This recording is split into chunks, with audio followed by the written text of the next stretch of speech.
The room went so quiet I could hear the faint tick of the grandfather clock in the Carlisle dining room. 20 years of Navy discipline had trained me to notice silence. Real silence. The kind that presses against your skin and tells you something has shifted. My fiancé's wine glass stopped halfway to his lips. His younger brother Julian stared at me like I'd just stood up and recited state secrets. Across the polished mahogany table, Eleanor Carlisle slowly lowered her fork onto her china plate with the kind of precision only old money women seem to master. And Ethan? Ethan looked at me the way men look at a locked door they were certain would open. A moment earlier he'd leaned toward Julian with that smug little half-smile of his and murmured in Latin, "Non intelligis, tantum ridea et annua." She has no clue, just smile and nod. The table had chuckled softly. I had smiled politely. Then I'd lifted my crystal glass, met Ethan's eyes, and answered in the same measured Latin my Georgetown professor once called better than his own. Intellego satis, etiam superbiam tuum. I understand enough, including your arrogance.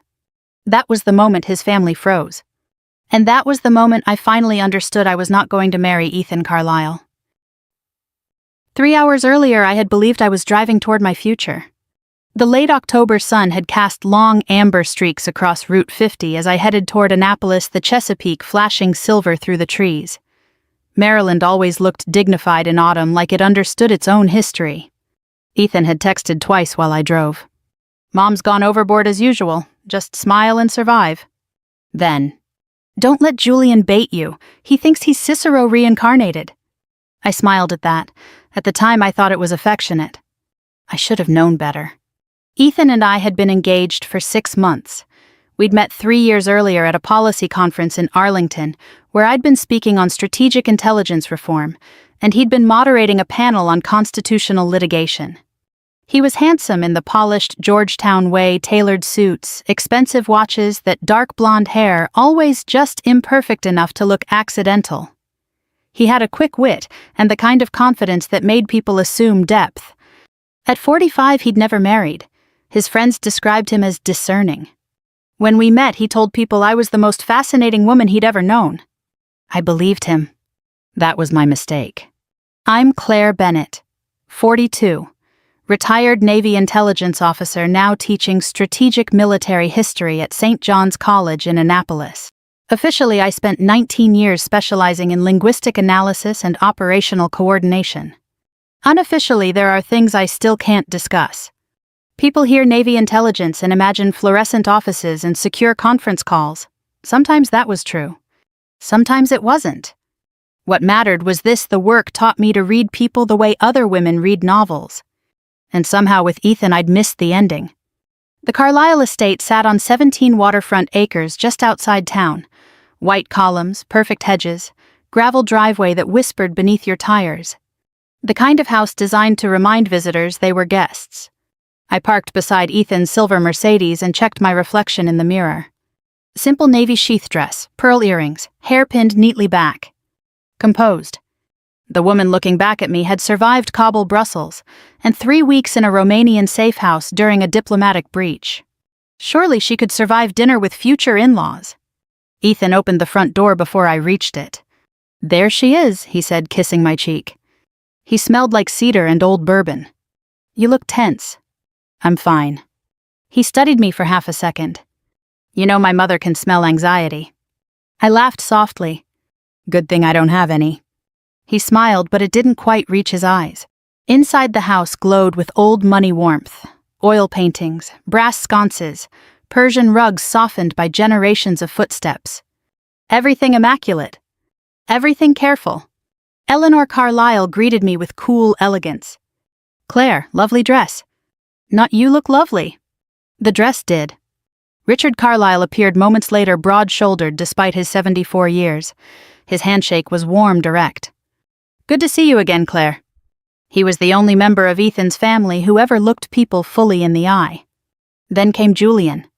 40, smug, recently divorced, and still somehow convinced prep school rowing victories counted as adult accomplishments. "Well," he said, kissing the air near my cheek, "our mystery woman returns." I smiled. Still mysterious after all this time. Some women improve with ambiguity. Ethan chuckled. Everyone chuckled. I smiled politely. That phrase would come to define the evening. Cocktails were served in the library. Julian and Ethan drifted naturally into Latin, tossing phrases back and forth like tennis volleys. It didn't surprise me. Elite East Coast boys often collect dead languages the way Texans collect hunting rifles. Display pieces. Julian quoted Horace badly. Ethan corrected him. I said nothing. At one point, Richard glanced at me curiously, but I only smiled. Let them perform. Dinner was served at 8 sharp. The dining room overlooked the bay moonlight silvering the black water beyond tall windows. Eleanor had seated me between Ethan and Richard. Conversation stayed pleasantly shallow politics, university funding, local preservation projects. Then Julian mentioned classical education. Ethan smirked. And in Latin low enough to seem private but loud enough for the table to hear, he said, Non intelligi, tantum ridea e annua. Soft laughter followed. I turned my wineglass slowly between my fingers. For one strange second, I saw my 20-year-old self in a Georgetown lecture hall, Professor Moretti pacing before us, insisting that language was never about words. It was about power. Who assumes understanding? Who withholds it? Who reveals it? So I lifted my eyes to Ethan and answered, Intellego satis, etiam superbium tuam. The silence that followed was exquisite. And in Ethan's face I saw something crack. Not embarrassment. Recognition. For the first time since we met, he realized he had no idea who I really was. The silence lasted only a few seconds. But in families like the Carlyles, where every pause carried generations of practiced meaning, a few seconds could feel like a verdict. Ethan recovered first. He laughed. Too quickly. Too brightly. Well, he said, clearing his throat, that's one way to make an impression. No one joined him. Julian's face had gone oddly pale beneath his summer tan. His mouth opened slightly, then closed again as though he'd forgotten what expression he meant to wear. Across the table, Eleanor Carlyle sat unnaturally still, one elegant hand resting against the stem of her wineglass. Her blue eyes had sharpened with sudden interest. And Richard? Richard Carlyle was studying me the way intelligence officers study satellite photos after receiving unexpected confirmation. Quietly. Carefully. Reassessing everything. Then in measured formal Latin he asked, Ubi didicisti? Where did you learn? The question was flawless. Not the ornamental Latin of prep school men performing sophistication over cocktails, not memorized fragments dusted off to impress dinner guests. This was living academic Latin, precise and economical. For the first time all evening I felt genuine curiosity. I answered without hesitation. Apud Georgetownensem universitatem, sed amor linguae multo antequepit. At Georgetown University, but my love for the language began long before. Richard inclined his head. Approval flickered in his eyes. Julian shifted in his chair. Dad, really? Richard ignored him. Still in Latin, he asked, and before Georgetown. I smiled. Akron Public Schools, a stubborn librarian and a second-hand copy of Cicero. That got his attention. Not because Akron was impressive. Because it wasn't. Old families like the Carlyles understand pedigree, they rarely understand effort. For the first time that evening, Richard smiled. A self-made classicist. I answered with a line from Cicero itself. Nescire autem quid antequam natus sis accideritid est semper sepuerum. To be ignorant of what came before your birth is to remain forever a child. A small sound escaped Eleanor. Not laughter. Recognition. She knew enough Latin to understand what had just happened. And more importantly, she understood that I had won. Not cruelly. Not theatrically. Simply by being exactly who I had always been. The rest of dinner stumbled forward on uncertain legs. English returned to the table, but awkwardly now, like guests arriving late to a gathering already changed. Julian withdrew into sullen silence. Eleanor redirected conversation toward neutral territory, charitable boards, local politics, the upcoming Naval Academy Gala. Ethan became aggressively charming. He laughed too much, refilled glasses, too often interrupted people mid-sentence. To anyone who didn't know him well, he would have seemed perfectly at ease. But I knew Ethan, and I could see panic behind the polish. He kept glancing at me, searching for something. Anger, maybe? Vindication. A sign I intended to humiliate him further. Instead, I remained calm. That unsettled him most of all. Because Ethan had always believed emotional control was his gift. He had never realized mine ran deeper. As dessert arrived, a pecan tart Eleanor insisted came from a bakery in Georgetown. Despite tasting suspiciously homemade, I found myself drifting backward through memory. Back to Ohio. To winter. To the little brick library on Maple Avenue where Mrs. Callahan had first placed a worn Latin primer in my hands. I was 14 and hungry for somewhere else. Not physically hungry, though there'd been years when money was tight enough for that, too. Hungry in the way bright children often are when they grow up in places too small for their questions. My father worked maintenance at Goodyear. My mother taught 3rd grade. Good people, honest people. But they lived practical lives, and practical lives have little use for dead languages. Mrs. Callahan had noticed me lingering near the classics shelf after school. "You look like a girl who wants answers," she'd said. Then she handed me Cicero. That was all it took. Language became escape first. Then discipline. Then identity. At Georgetown, professors assumed I came from old East Coast schools because my Latin was stronger than theirs. I never corrected them unless necessary. People reveal themselves through assumptions. That lesson later served me well in naval intelligence. And eventually it brought me to Ethan. We met in Arlington after my keynote on multinational intelligence coordination.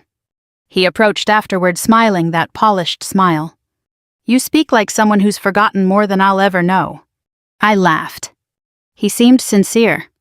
For a while he was, or perhaps he only loved what he imagined I represented. Composure. Mystery. Competence that reflected well on him. It happens. Some men don't fall in love with women. They fall in love with possessing exceptional women. And the moment those women become fully human, complex, unknowable, independently formidable, the affection curdles into competition. I didn't know that yet. Not fully. But some part of me was beginning to understand. After dessert, Eleanor suggested coffee in the library. The room shifted there with visible relief. Safe ground. Bookshelves, leather chairs inherited authority. The Carlyles understood libraries better than dining tables after social defeat. As we settled near the fire, Richard approached me quietly. "Walk with me a moment." Ethan stiffened. I noticed. So did Richard. He said nothing. We stepped into the hallway where the low amber light softened the oil portraits watching from paneled walls. For a moment, neither of us spoke. Then Richard said, "You spent time in government service." Not a question. I met his gaze. Yes. He nodded once. I served naval intelligence from 1973 to 1981. That surprised me. He gave a faint smile. You carry it the same way. Years of classified work trained posture differently than civilian life ever could. Alertness settles into the bones. Most people never notice. Richard had. He studied me carefully. My son doesn't know who he's engaged to, does he? The honesty of it caught me off guard. I could have deflected. Instead, I answered truthfully. No, I don't believe he does. Richard was quiet for a long moment. Then he sighed. That may be my greatest failure as a father. And for reasons I couldn't yet name, those words unsettled me far more than Ethan's insult ever had. Because for the first time all evening, someone in that house had spoken without performance. And it made me wonder whether I'd mistaken the wrong person for the Carlyle worth knowing. Richard's words followed me long after he returned to the library. That may be my greatest failure as a father. There had been no bitterness in his voice. No dramatic regret. Just the flat, honest weight of a man finally saying aloud something he'd understood for years and hoped might somehow correct itself if left unspoken. That kind of truth tends to linger. I stood alone in the hallway for another moment, listening to the distant murmur of voices drifting from the library. Laughter floated out a second later. Ethan's laughter. Easy, smooth, recovering. By the time I walked back in, his public face had been fully restored. He sat near the fireplace, one ankle crossed over his knee, smiling as Julian stumbled through some story about a disastrous sailing weekend in Newport. Eleanor was politely amused. Richard was listening with that patient expression fathers wear when their sons have grown old enough to disappoint them elegantly. Ethan glanced up as I entered. His smile widened half a shade. Ownership disguised as affection. There she is. I smiled and sat beside him. He placed a proprietary hand against the small of my back. Anyone watching would have seen intimacy. What I felt was positioning. And for the first time I noticed how often he did it. At conferences, charity dinners, faculty receptions, that subtle guiding pressure as though he were helping me navigate rooms I had crossed far more dangerous than he could imagine. At the time I had mistaken it for tenderness. But tenderness does not steer. It steadies. The distinction arrived quietly like so many important realizations do. Coffee was served. Conversation drifted toward the upcoming wedding. Eleanor had opinions about flowers. Julian had opinions about venue security, though he'd never organized anything more complex than a yacht club fundraiser. Ethan had opinions about everything. I sat there smiling politely, and beneath that calm surface something old and well-trained had begun taking inventory. In intelligence work, you learn to trust discomfort. Not panic. Not fear. Discomfort is quieter. It simply notes inconsistency. A smile held half a second too long. A phrase repeated too often. A pattern finally visible because enough small details have aligned. For months, perhaps years, I had filed Ethan's behavior under harmless categories. Confidence. Privilege. Social habit. Tonight those files were being reclassified. And once reclassification happens, you cannot unknow what you know. Around 10:30 the evening ended. Eleanor kissed my cheek with measured grace. Drive safely, Claire. Not warm. Not cold. But different. Something had shifted. Julian avoided eye contact altogether. Richard shook my hand and held it briefly. A soldier's handshake. Respect offered without display. Then Ethan walked me to my car beneath the sharp autumn stars. The gravel crunched under our shoes. The bay beyond the trees was black and still. For a moment neither of us spoke. Then he gave a short laugh. Well, that was dramatic. I turned to face him. The porch light cast hard lines across his face, sharpening him into someone I suddenly realized I had never fully seen. Was it? Oh, come on, Claire. He smiled, but tension pinched the edges of it. You blindsided everyone. I answered a sentence spoken about me at my own dinner table. His expression tightened. It was a joke. Was it? That irritated him. Not the question itself. The calmness with which I asked it. Ethan had always done well against visible emotion. Anger he could charm. Tears he could soothe. Frustration he could out-argue. Stillness unsettled him. It was family teasing, he said. You know how people are. No, I said quietly. I know how your family is. His jaw flexed. There it was. The first crack. He stepped closer, lowering his voice as though intimacy could disguise control. You embarrassed me tonight. I let that settle between us. Not, I'm sorry if I hurt you. Not, I didn't realize that would upset you. Not even we embarrassed each other. Just, you embarrassed me. At last the truth standing in plain sight. I felt no anger. Only clarity. That seems to be the part upsetting you most. His eyes hardened. You're being sensitive. I almost smiled. There are certain phrases men use when they feel power slipping. You're overreacting. You misunderstood. You're too emotional. They're all variations of the same plea. Please return to the smaller version of yourself I was comfortable with. Years earlier in Brussels, a senior NATO liaison had tried something similar after underestimating my operational recommendations. He'd dismissed my analysis as perhaps overly intuitive. 3 weeks later, my assessment prevented a catastrophic intelligence leak. He apologized in private. Not because he'd changed. Because reality had cornered him. Ethan wasn't there yet. Maybe he never would be. I'm tired, I said. His expression softened instantly, relief flooding in. He thought retreat meant surrender. He kissed my forehead. That's all this is, long week, too much tension. I nodded once. Good night, Ethan. He smiled, reassured. See you Wednesday. Of course. Another mistake he made. Assuming calm agreement meant restored harmony. I drove back toward Annapolis beneath a cold, clear sky, the radio off the Chesapeake gleaming faintly to my right. The drive should have felt familiar. Instead, every mile felt like crossing invisible borders. When I reached my townhouse near campus, I poured a small bourbon and sat in the dark living room without turning on a light. The house was quiet except for the soft ticking of the kitchen clock. My engagement ring caught the moonlight. Simple platinum, elegant, expensive enough to reassure old families. I turned it slowly around my finger, and one by one memories surfaced.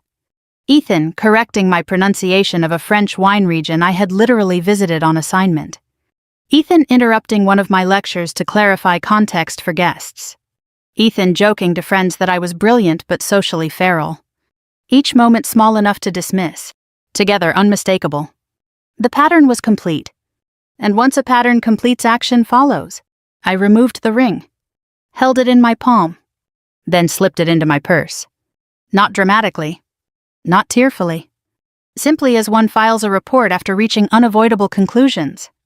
I slept deeply that night, the kind of sleep that comes only after certainty.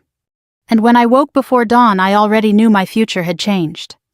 I just hadn't yet decided how to tell Ethan. The strange thing about certainty is how peaceful it feels. People imagine the end of an engagement as slammed doors, raised voices, shattered glasses, and dramatic midnight declarations.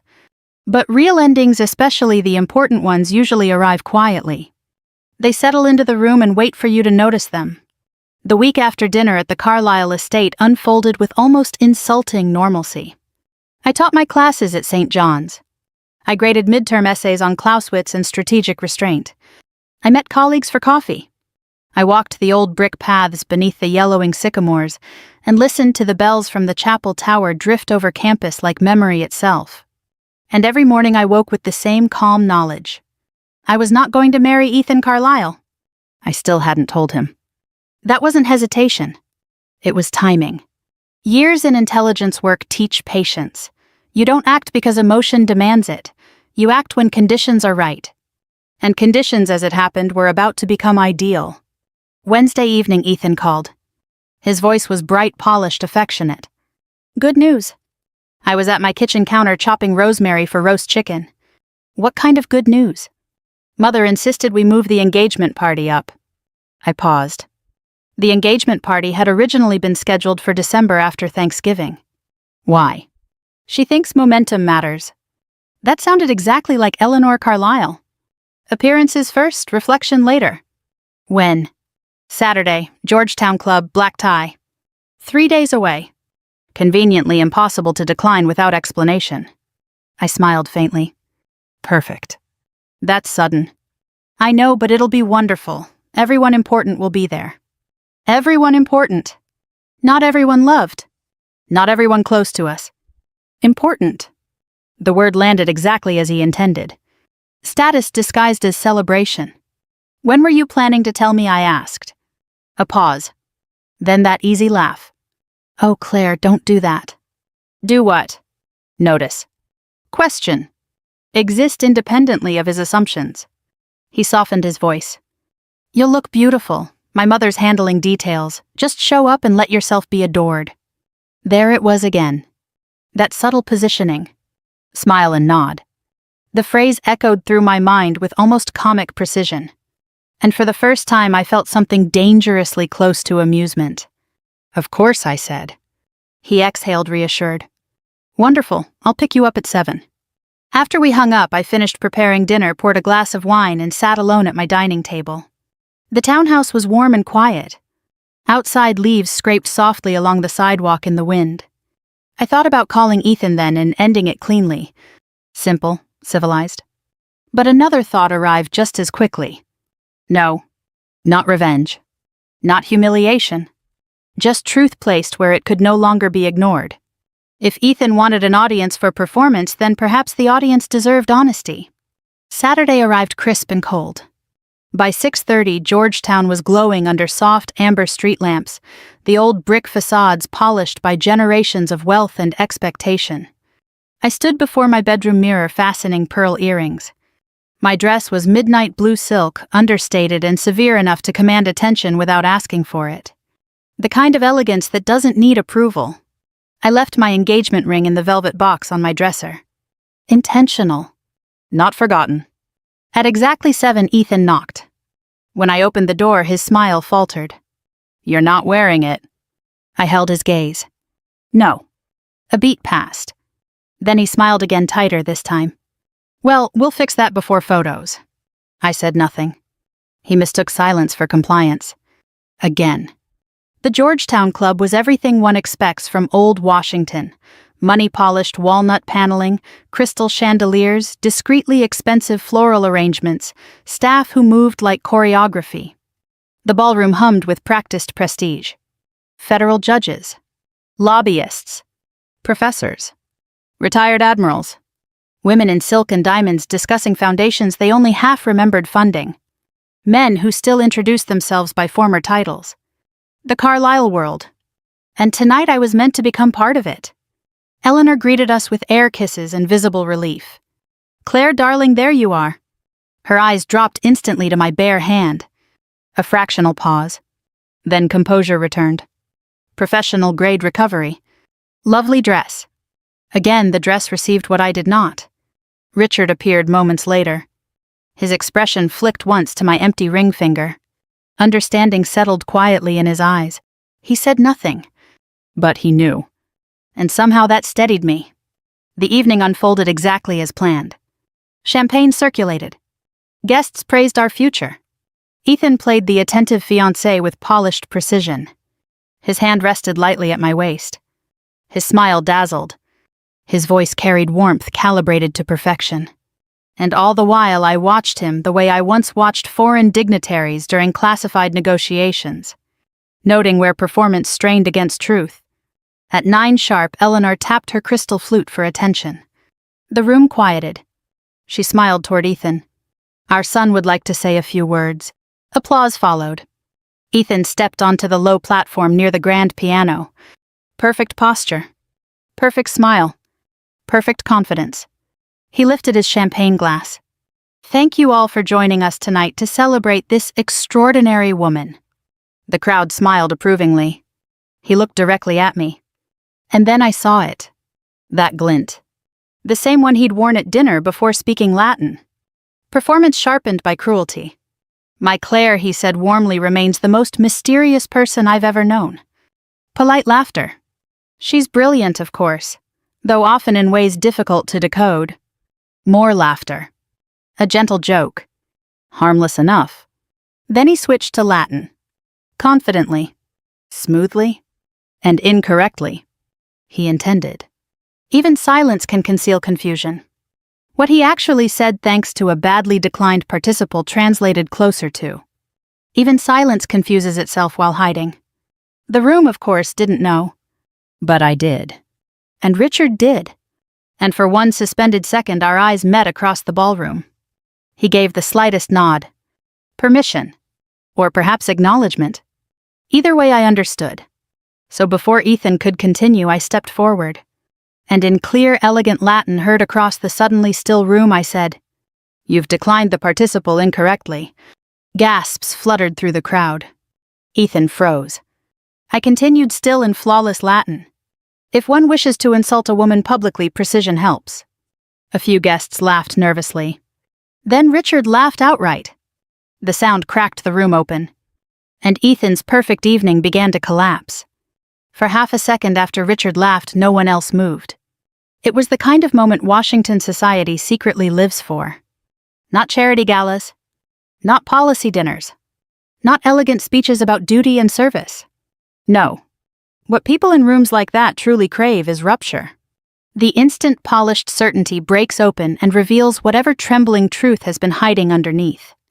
And there, under the crystal chandeliers of the Georgetown Club, Ethan Carlisle was trembling. His smile remained in place, but it had become mechanical now, like a light left burning in an empty house. He looked at me as though he couldn't quite understand what he was seeing. Not because I had corrected his Latin, because I had done it calmly, without anger, without apology, and without needing anyone's permission. The crowd shifted uneasily, their instincts splitting in 2 directions. One half wanted to pretend nothing unusual had happened. The other half wanted front-row seats. Washington is full of cowards and spectators. Often the same people. Ethan recovered quickly, too quickly. That had always been his gift. He laughed and spread his hands. Well, he said, his voice smooth but brittle at the edges. There you have it. Proof I should never attempt classics in front of Claire. Scattered laughter answered. The room was offering him escape. A lesser humiliation. A chance to reframe this as charming banter. For a brief moment I considered letting him have it. Ending things quietly afterward. No scene. No public reckoning. That would have been easier. Kinder, perhaps. Then he looked directly at me and said, "That's what makes her so fascinating. Brilliant, inscrutable. Occasionally difficult to keep up with socially, but intellectually impossible to fault." More laughter. Soft. Encouraging. And there it was. The same move he had always made. Dressed down cruelty as sophistication. Mockery wrapped in polished affection. Invite the room to smile along. I realized then that if I walked away quietly, he would spend the rest of his life telling this story as evidence of my coldness, my mystery, my impossible standards. And people would believe him. Not because he was right, because he was practiced. So I smiled, and stepped fully onto the platform beside him. The room stilled again. Ethan's expression flickered. Just briefly. He hadn't expected movement. I took the microphone gently from his hand. He let go because refusing would have looked absurd. Then I turned to the crowd. Nearly 200 faces watched beneath warm chandelier light. Judges. Professors. Old family friends. Military officers. The kind of Americans who had spent their lives believing dignity meant never raising one's voice. Good. So had I. My fiancé is right about one thing, I said. My voice carried evenly through the ballroom. I am difficult to decode. A ripple of polite laughter. I smiled faintly. That happens when someone spends 19 years in naval intelligence. The laughter stopped. A murmur moved through the room. I saw several retired officers straighten instinctively. Until that moment, Ethan had never told most of them what I had done. He had always described my career vaguely. Government consulting. Strategic analysis. Academic work. Things that sounded impressive but abstract. Nothing that might require him to share the spotlight. I continued. My work required discretion, precision, listening carefully enough to hear what people reveal when they assume you cannot understand them. Now no one moved at all. Across the room, Richard Carlyle stood perfectly still. Not surprised. Proud. And for reasons I would only understand later that mattered. I turned toward Ethan. He had gone pale. There was no anger in his face now. Only fear. Not fear of me. Fear of exposure. The fear all carefully constructed men carry. The terror that one day someone will speak plainly. So I did. When Ethan and I first met, I admired his intelligence, his confidence, his ambition. My eyes stayed on his. I thought those qualities reflected character. Silence. His throat moved. He knew what was coming. But there are moments when consequence arrives too late to negotiate with. Instead, I said gently, I've learned confidence without humility becomes contempt. Intelligence without kindness becomes performance. No one breathed. Even the waitstaff had stopped moving. I reached into my evening clutch, removed the platinum ring, held it between my fingers. A small object. A heavy truth. Ethan whispered Claire. Not loud enough for the room. Just for me. A plea. But not the right one. Not I'm sorry. Not I understand. Only, please don't. And after everything, that was what made my choice easiest. I placed the ring carefully on the silver champagne tray nearest the stage.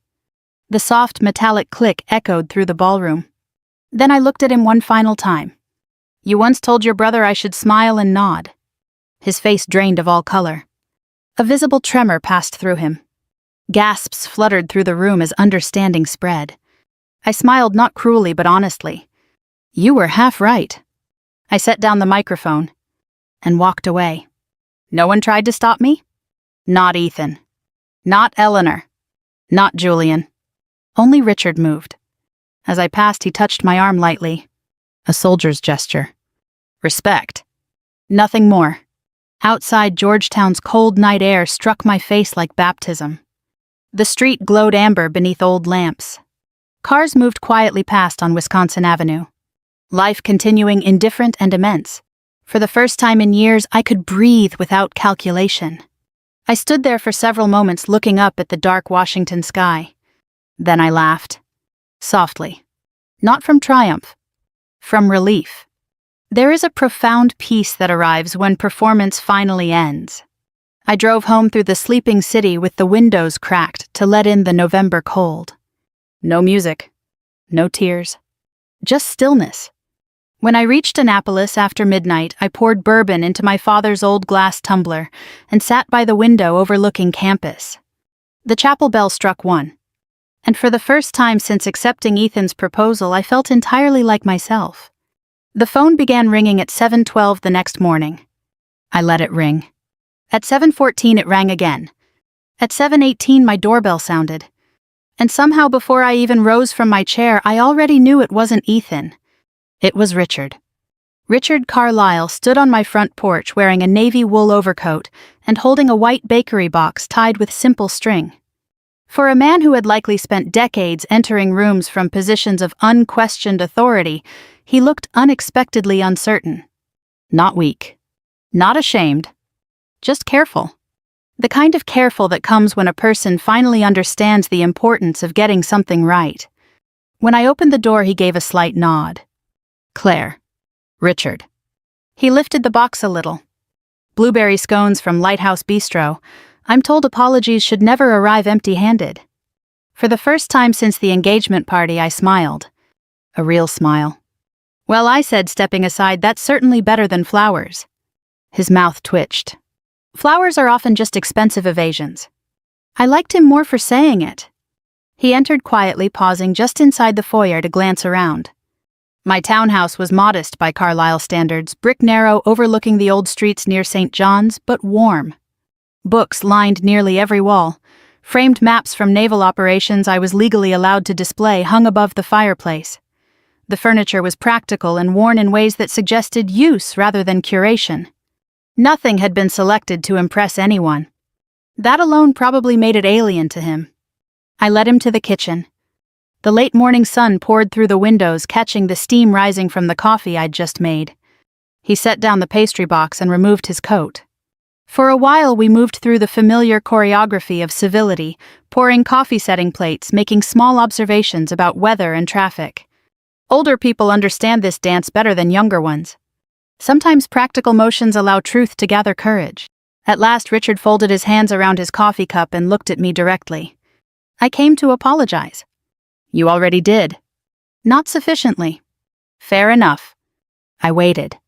He drew a slow breath. I spent years teaching Ethan how to succeed. Schools, connections, discipline, presentation. His mouth tightened faintly. I neglected to teach him humility because I assumed life would do it for me. The honesty of it struck harder than any polished apology could have. There was no self-protection in his tone. No attempt to lessen responsibility. Just truth. I leaned back in my chair. That's rare. He gave me a tired smile. At 74, one grows too old for decorative lies. We sat in silence for a moment. Comfortable silence. Then he said he was here at dawn. That surprised me. At the estate. He nodded. He looked like he hadn't slept. I said nothing. Richard's expression softened, not with pity for his son, but recognition. He asked whether I thought you'd overreacted. I almost laughed. What did you tell him? His eyes held mine. I told him no woman with your bearing overreacts, she observes. Then she acts once she's certain. The words landed deeper than I expected. Because he understood. Not just what had happened. Who I was. Recognition is a rare form of respect. And perhaps the most valuable. He was angry, I asked. At first. Richard took a sip of coffee. Then defensive, then ashamed. He set down the cup carefully. Eventually he cried. That startled me more than anything else. Not because Ethan was incapable of emotion. Because he had always treated vulnerable emotion as failure. Richard saw my surprise. He hasn't cried since he was 14. What changed? He gave a sad smile. For the first time, there was no one left willing to tell him he was right. The kitchen fell quiet again. Outside, dry leaves skittered across the sidewalk.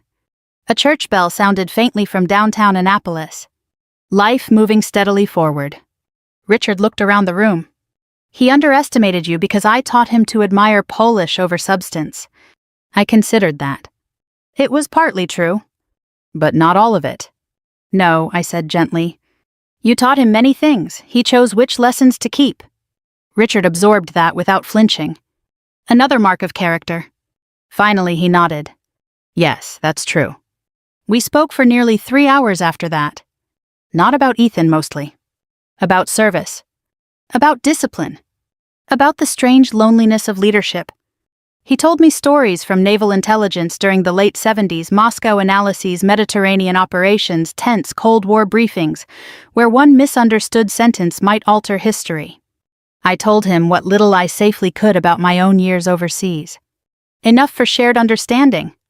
Not enough to violate trust. And gradually something remarkable happened. The father of the man I had nearly married became simply Richard. An aging officer reckoning honestly with his life. By noon, the sunlight had shifted pale and cool across the kitchen tiles. He stood to leave. At the door, he hesitated. Then he said quietly, "For what it's worth, Claire, I would have been proud to call you family." The words caught me off guard. Because they held no manipulation. No implied regret. Only truth offered too late for use, but still worth saying. I smiled. That means more than you know. He nodded once. Then he left. For several moments after the door closed, I stood there in the stillness he left behind. Not grieving. Not relieved. Simply thoughtful. Some endings leave bitterness. This one had left understanding. That afternoon, I walked across campus beneath a cold, bright sky, hands in my coat pockets, watching students hurry between classes with their scarves flying behind them. The world felt sharper somehow. Cleaner. As though some long-fogged window had finally cleared. And then as I turned onto King George Street, I saw Ethan standing beside my car. Waiting. No polished smile. No tailored confidence. Just a tired man in yesterday's suit staring down at fallen leaves gathering near the curb. He looked up when he heard my footsteps, and in that single glance I knew this would be the first honest conversation we had ever had. Ethan looked older than he had 3 days earlier. Not dramatically older. Not gray-haired overnight or hollowed by some theatrical collapse. Just worn in the way people look when certainty has finally abandoned them. His tie was gone. His collar stood open and slightly wrinkled.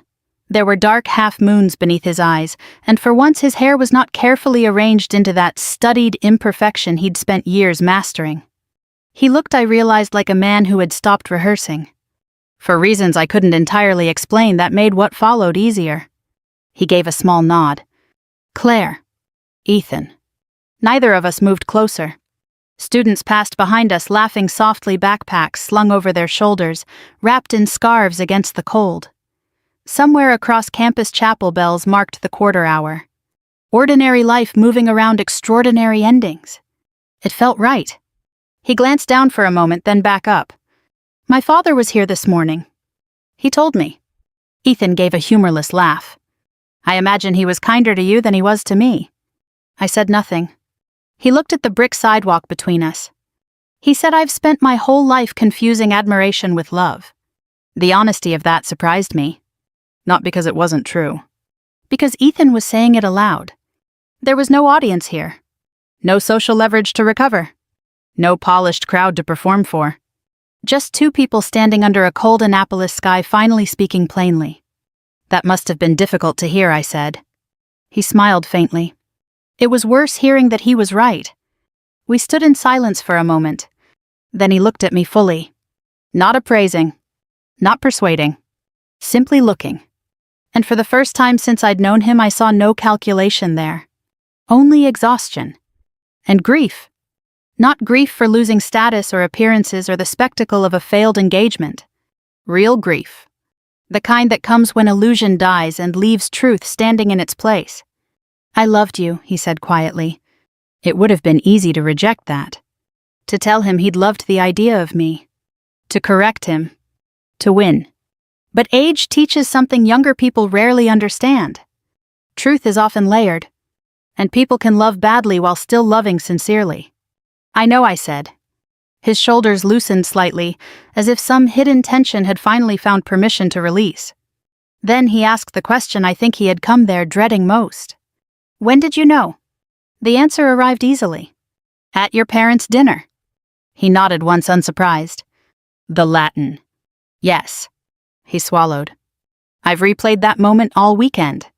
The wind stirred dry leaves around our shoes. His voice dropped lower.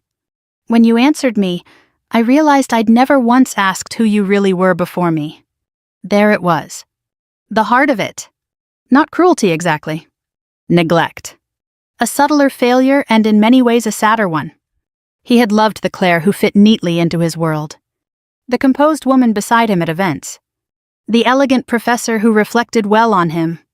The mystery he could display. He had never paused long enough to meet the full person standing inside all that quietness.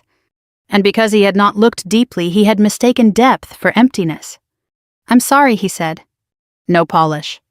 No cleverness. Just 2 words offered plainly. And because they were real, I believed them. Thank you. His eyes searched mine. Not for rescue. For understanding. I thought confidence meant always being the smartest person in the room. I smiled faintly. That's insecurity wearing expensive tailoring. A soft laugh escaped him. Real this time. He shook his head. You always did speak like a classified report. That's years of government service. That earned another quiet laugh. Then his expression gentled. You frightened me, Claire. The admission startled us both. He saw it and continued. Not because of your intelligence, because you never needed anything from me. There was the final truth. At last fully visible. So many people build relationships on negotiated dependency. Need becomes reassurance. Control becomes intimacy. But I had never needed Ethan to complete me, validate me, or steady me. I had wanted him. And to someone insecure enough, wanting can feel terrifyingly fragile compared to need. You could have walked away at any moment, he said. Yes. And I hated knowing that. I nodded. I know. He looked toward the chapel spire rising pale against the November sky. Then he said very softly, You were the first person I couldn't impress into loving me. There was no self-pity in it. Only discovery. And because I understood what it had cost him to say that, I answered honestly. You never needed to impress me, Ethan. He closed his eyes briefly. A long breath left him. When he opened them again, something had changed. Acceptance. Not peace, not yet. But the first step toward it. He reached into his coat pocket and withdrew a small velvet box. My engagement ring. He held it out. For a second, neither of us moved. Then I shook my head. Keep it. He looked surprised. Why? Because someday when this hurts less, it may remind you of something worth learning. He studied me, then nodded slowly and slipped it back into his pocket. No argument. No performance. Just understanding. At last. We stood there another moment, 2 people sharing the strange tenderness that sometimes survives where romance cannot. Then Ethan gave a small smile. Goodbye, Claire. Goodbye, Ethan. He turned and walked slowly down King George Street, hands in his coat pockets, shoulders bowed, not by defeat but by thought. I watched until he disappeared beyond the old stone wall. Then I turned toward my office. Winter arrived fully a few weeks later. The semester ended. Life settled into its steady rhythms. I taught. I read. I walked the harbor at dusk beneath bare trees and sharp salt air. And on Christmas Eve a package arrived at my front door. No return address, but I knew immediately who had sent it. Inside was an old leather-bound Latin text, its pages softened by decades of use. Richard's naval annotations filled the margins in neat blue ink. Tucked inside the cover was a single handwritten note. To someone who understood silence better than any of us. I stood very still for a long time. Then I smiled. The next morning I carried the book to campus for my winter seminar. A student stumbled over a translation from Cicero and frowned at the page. I leaned down gently and corrected him. Outside the classroom window, snow drifted softly across the old brick paths of Annapolis. Quiet. Patient. Falling without hurry. And standing there surrounded by young voices learning old truths, I thought about all the ways life humbles us into becoming ourselves. Sometimes through loss. Sometimes through love. Sometimes through a single sentence spoken carelessly across a dinner table. If this story stirred something in you, if it reminded you of a moment when silence taught more than anger ever could, perhaps carry that reflection forward. Share it with someone who may need it or stay a while, and listen to another story. Sometimes understanding arrives quietly and stays if we make room for it. Then I opened Richard's old book and began again.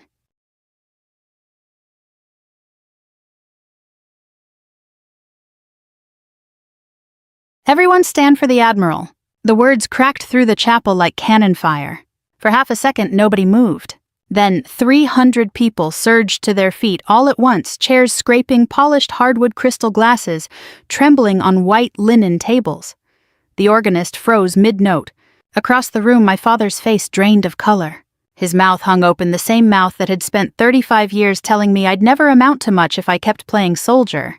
And there I stood in the center aisle of St. Matthew's Chapel in Charleston, South Carolina, my white navy dress uniform catching the candlelight, 4 silver stars gleaming on my shoulders. For the first time in my life, my father had nothing to say. But to understand why that silence mattered, you have to understand the kind of man Walter Mercer had always been. And the kind of daughter he never wanted. It had started 3 hours earlier at the rehearsal dinner. Charleston in late spring always feels dipped in honey. Warm air drifted through the open windows of the Harbor Club ballroom, carrying the scent of saltwater and magnolia blossoms from the Battery.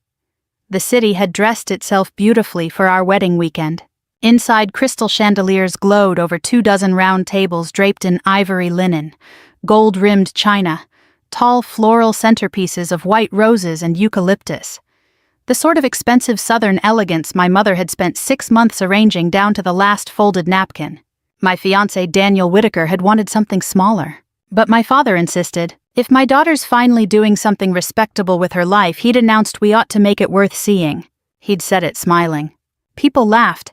That was Walter Mercer's gift. He could humiliate you while sounding charming enough that everyone thought they were supposed to laugh. I stood near the ballroom entrance, smoothing the front of my white dress jacket. It was formal navy issue immaculate, pressed to perfection, brass buttons polished bright enough to reflect light. And yes, the 4 stars were there. I'd earned every one of them. The official public announcement had only come 2 days earlier. Most of Washington already knew. So did Navy leadership. My family had not. Mostly because none of them ever asked about my career beyond whether I planned to settle down soon. I'd told Daniel months ago I wasn't sure about wearing the uniform to our rehearsal dinner. He'd taken both my hands and smiled that quiet, steady smile that made everything feel possible. Claire, he said, you gave 30 years to this country. Don't spend your wedding weekend pretending that part of you doesn't exist. I loved him for that. Still do. That evening I'd stood in the mirror upstairs, staring at my reflection longer than usual. 34 years old. Hair pinned neatly at the nape of my neck. Minimal makeup. A face lined not by age but by responsibility. The sort of face command gives you. Not glamorous. Not soft enough for my mother's standards. Not polished and sparkling like my younger sister Vanessa, who had inherited every ounce of Southern beauty my father valued. I looked like what I was. A woman who had spent most of her adult life carrying burdens heavier than herself and learning how not to bend under them. When I entered the ballroom, conversation dipped. Heads turned. And for one brief, impossible moment, I thought maybe my father would finally look at me and feel pride. Instead, he laughed. Not loudly. Just enough.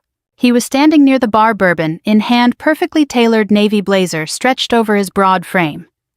At 68, Walter Mercer still looked imposing, silver at the temples, square-jawed, the kind of man who made people listen the second he entered a room. He gave me a slow once-over and smirked. You're actually wearing your uniform. The nearby guests turned toward us. I forced a small smile. Yes, sir. He chuckled and shook his head. God, Claire, at your own wedding rehearsal? How embarrassing. A few people laughed politely. Vanessa perched beside him in pale pink silk, pressed manicured fingers to her lips to hide her grin. Oh, Daddy, let her have her little moment. Little moment. Funny phrase for 30 years of service. My mother glanced down at her wine glass. She said nothing. She rarely ever did. I felt heat rise into my chest, but years in command had taught me how to let anger settle cold. I walked closer, met my father's eyes, and said evenly, "I'll wear what I earned." That sharpened his expression. Walter Mercer didn't like resistance. Not from employees, not from my mother. Certainly not from me. "You always did enjoy making people uncomfortable," he said. I smiled faintly. "No, Dad. I just stopped making myself smaller so you could feel bigger." The silence around us deepened. Vanessa's smile faltered. My mother looked up sharply. And for the first time all evening, my father looked uncertain. Only for a second. Then he scoffed and turned back toward the bar.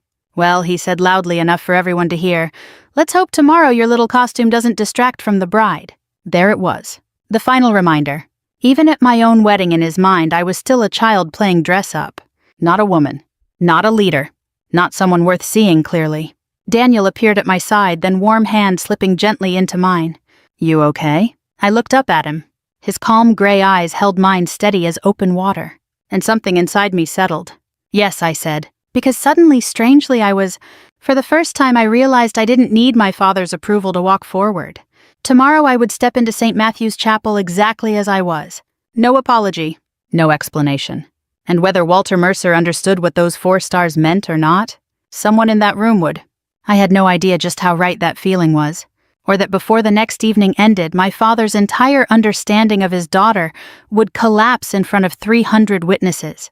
I barely slept that night, not because of nerves about the wedding, and not because of what my father had said at the rehearsal dinner. After 30 years in uniform, words had long ago stopped being able to wound me the way they once had. Experience teaches you that people can only diminish your worth if you hand them the authority to define it. Still, old habits linger, and Walter Mercer had spent a lifetime teaching me to doubt what I'd earned. I woke just after 4:30 to the familiar stillness that always comes before dawn. The Whitaker estate sat on a stretch of old Charleston waterfront where the Ashley River caught first light like brushed silver. Daniel's family had owned the property for generations, a sprawling federal-style home with broad porches, ancient oaks draped in Spanish moss, and enough history in its walls to make silence feel sacred. I stood at the bedroom window in my robe and watched the sky lighten. For years, mornings like this had belonged to deployments.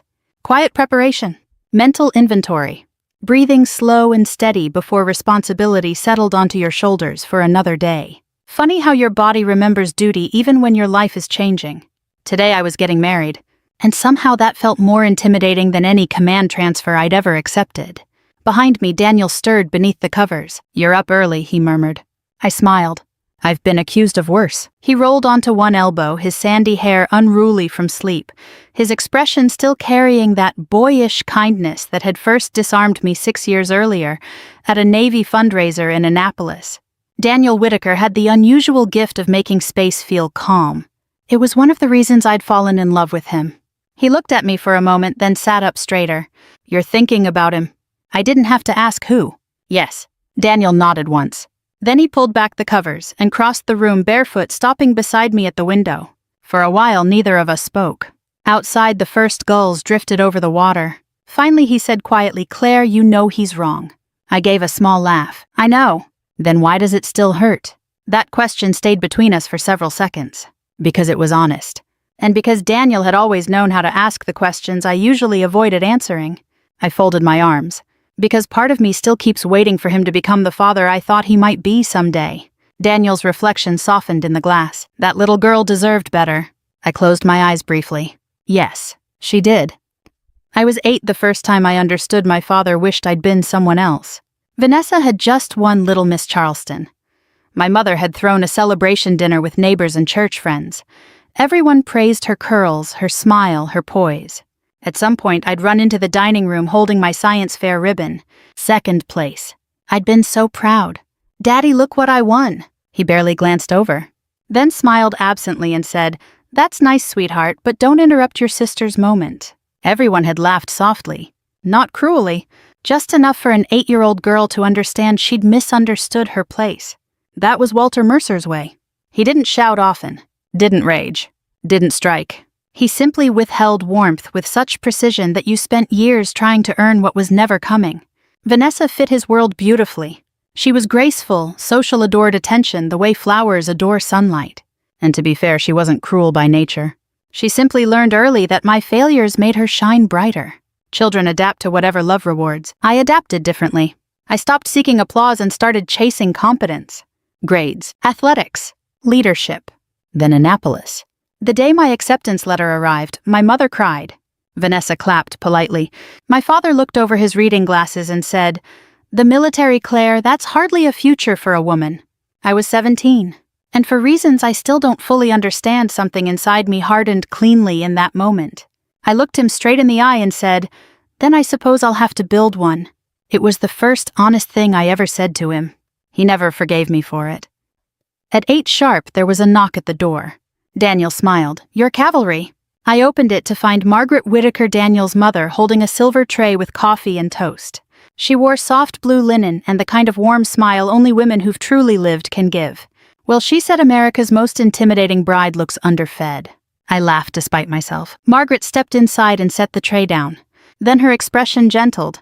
"Claire, may I tell you something?" "Of course." She touched my arm lightly. "When Daniel first told us about you, my father Thomas asked what branch you served in. The second he heard your name, he went quiet." I frowned. "Why?" Margaret smiled carefully. "He said he wanted to meet you before explaining." That gave me pause.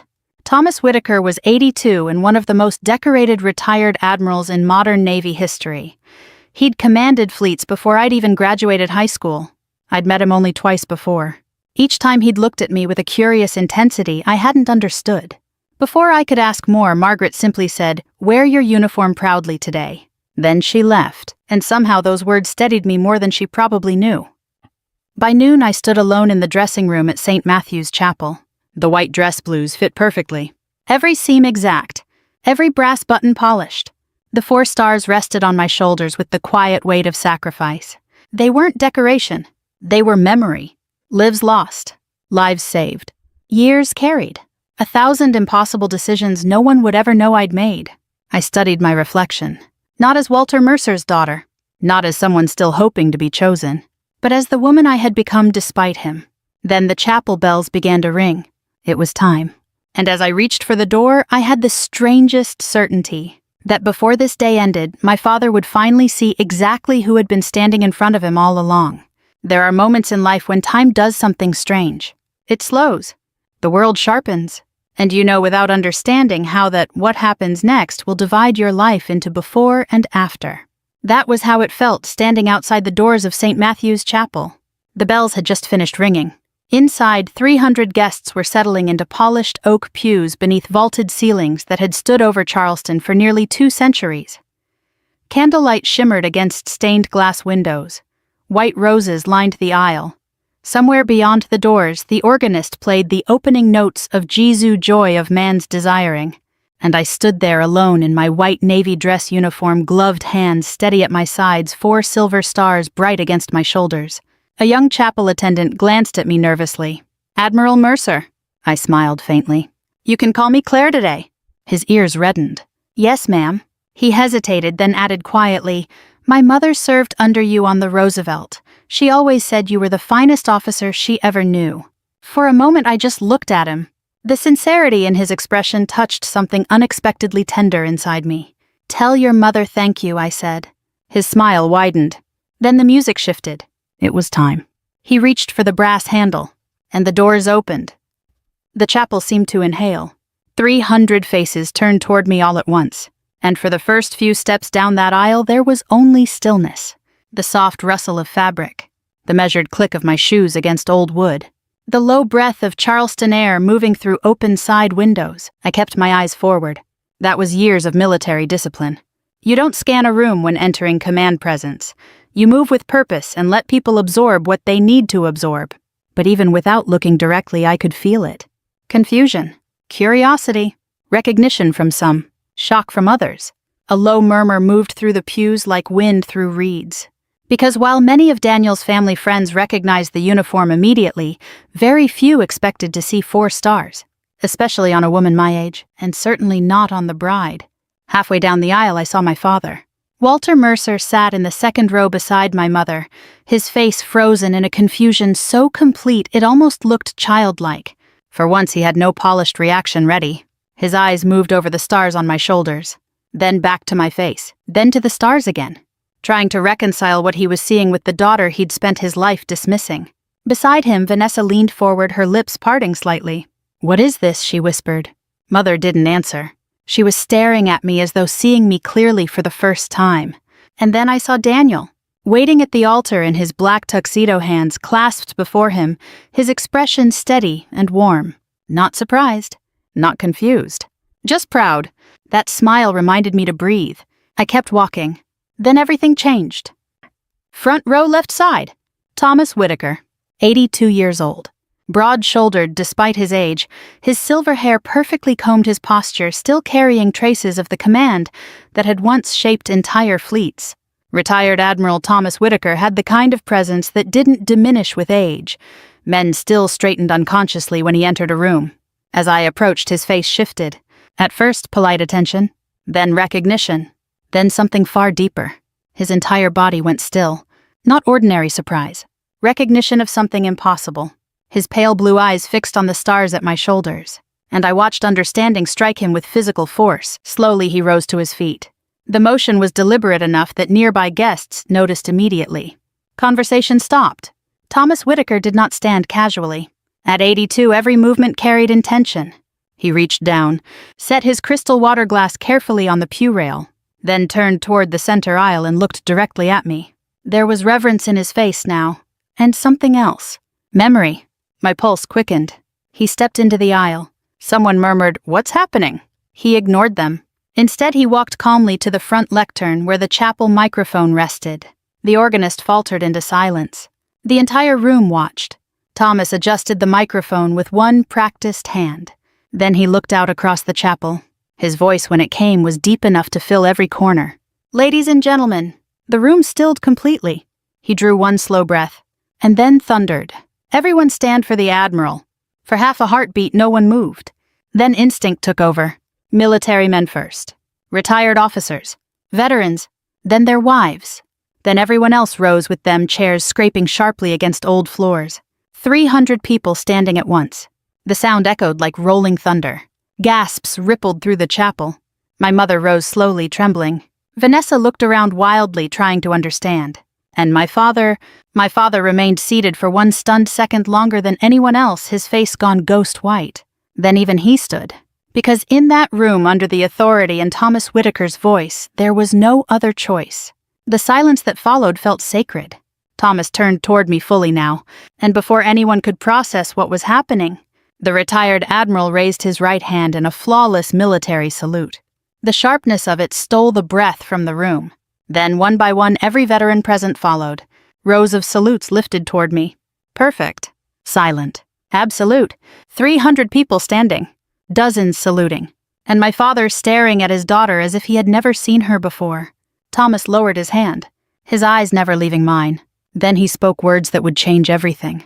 "Admiral Claire Mercer," he said, his voice shaking slightly. "Now the United States Navy still stands because of what you did in the Pacific, and behind me somewhere near the chapel doors." I heard my father whisper, "My God." For a long moment no one moved. 300 people stood frozen beneath St. Matthew's vaulted ceiling, the candlelight trembling across their faces. Dozens of raised salutes remained suspended in the air, and all I could hear was my own heartbeat. Thomas Whitaker stood at the microphone, his face pale with memory.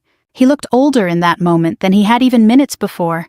Not weak, never weak, but burdened by the sudden weight of years.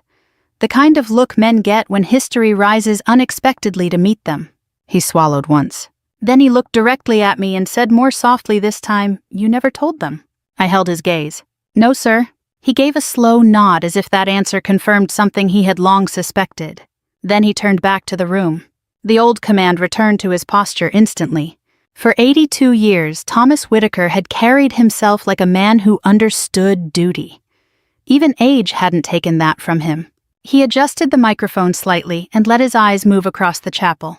"Most of you know me as Daniel's uncle," he said. A nervous ripple of laughter moved through the guests. He did not smile. "But before that, I served 41 years in the United States Navy. I commanded fleets in waters most people here couldn't locate on a map. I've watched brave men die. I've buried boys who became heroes too late for the world to thank them." The room grew still again. Thomas drew a breath, and in all my years of service, I have met exactly 3 officers I believed were born for command. He turned slowly toward me. Admiral Claire Mercer is one of them. The words seemed to hang in the air like struck metal. Behind him, Daniel's mother pressed trembling fingers to her mouth. Across the aisle, my own mother looked suddenly unsteady, as though the ground itself had shifted beneath her. My father stood rigid, his face empty with disbelief. Thomas continued. 7 years ago, the USS Theodore Roosevelt Carrier Group entered restricted waters in the Western Pacific under direct threat of coordinated hostile action. At that, a few retired officers in the room visibly stiffened. They remembered. Of course they remembered. The incident had dominated quiet military circles for months afterward. Publicly, almost nothing had been released. Official statements described it as a navigational conflict successfully resolved through tactical command. That was one way to describe it. The truth was very different. Thomas looked at the room carefully, as if weighing what could now be said. The Roosevelt was seconds from catastrophic engagement. Communications were compromised. Enemy targeting systems had already locked. A woman near the back gasped softly. Thomas's voice lowered. My son was executive officer aboard that carrier. He paused. And when he spoke again, his voice roughened. We believed he was already dead. I felt the old memory rise sharp and unwelcome. Salt, heavy air. Red emergency lighting. The low scream of failing systems. The impossible arithmetic of command when every option costs lives. I had been 27. Too young according to nearly everyone senior to me. But command does not ask your age when it places lives in your hands. Thomas looked back at me now with something close to awe. Lieutenant Commander Mercer assumed emergency tactical authority after senior command was lost. She made a decision no textbook would have sanctioned. His pale eyes gleamed. She moved directly into hostile range. A collective intake of breath swept the room. Yes, I had. Every protocol said retreat. Every calculation predicted disaster. But retreat would have exposed the carrier's vulnerable flank long enough for complete annihilation. So I had done the only thing left. Advanced, fast enough and hard enough to disrupt targeting lock and force manual recalibration. It gave the Roosevelt 6 minutes. 6 minutes to restore systems and fire defensive countermeasures. 6 minutes that saved over 4,000 American sailors, including Thomas Whitaker's son. Thomas's voice shook openly now. She saved an entire carrier group. The chapel had gone so silent I could hear the faint crackle of candle wicks. He turned fully toward my father then, and his face hardened. Do you understand what that means, Mr. Mercer? Walter's lips parted. No sound came out. Thomas stepped closer. Your daughter was offered every commendation our government could lawfully bestow. She refused public recognition because classified details remained active. She accepted silence because duty required it. His voice sharpened. And while this nation entrusted her with fleets, you mocked her uniform over dinner. The words struck like physical blows. My father flinched. Actually flinched. I had never seen that happen. Not once in 34 years. He opened his mouth again. Nothing. For all his practiced charm, all his easy authority, Walter Mercer had no defense against truth spoken plainly. Vanessa's face had gone white. She looked from Thomas to me and back again as though trying to reconcile childhood memory with reality. My mother began to cry silently. Not dramatic tears. The quiet kind women cry when regret arrives too late to disguise itself. Then Thomas surprised everyone. He turned back to me. And with visible effort, this 82-year-old legend of the United States Navy straightened to perfect attention. Then he saluted again. This country owes you more than it can repay, Admiral. Behind him, every veteran present snapped back into salute. Perfectly synchronized. The sound of sleeves shifting filled the chapel. It was the most profound honor of my life. Not because of rank, not because of recognition, but because after 30 years of silent service, someone had finally spoken the truth aloud. And there, standing among Charleston's old wealth and polished appearances, my father had been forced to hear it. Walter stared at me with naked confusion, as though searching his memory for every moment he had dismissed me, and realizing one by one what they had cost him. Then his face crumpled. Just slightly, enough to reveal the frightened old man beneath the pride. And in a voice so low only the nearest Rose could hear, he whispered, Claire, why didn't you tell me? I looked at him calmly. And for the first time in my life, answering him felt easy. Dad, I said you never asked? The silence after my words seemed to settle over St. Matthew's like dust after a storm. You never asked. The sentence wasn't loud. It didn't need to be. Some truths arrive softly enough that people lean toward them, and then discover too late that they've been struck clean through. My father stood motionless in the second row, his mouth slightly open, his face stripped of all the easy confidence he had worn for as long as I could remember. Walter Mercer had spent his entire life controlling rooms. He controlled business meetings with polished certainty, controlled dinner conversations with sharp humor, controlled family gatherings through that subtle pressure. Only powerful men seemed to master that quiet understanding that everyone else should orbit whatever mood they had chosen for the evening. And now, for the first time I had ever witnessed, he had lost command completely. The room felt it. 300 people stood suspended in that strange stillness where everyone senses history shifting, but no one knows what comes next. Thomas Whitaker slowly lowered his salute. The veterans followed. Then he stepped back from the microphone and looked toward me, offering a small nod. The floor was mine now. I drew one steady breath and turned fully toward my father. For years I had imagined this moment.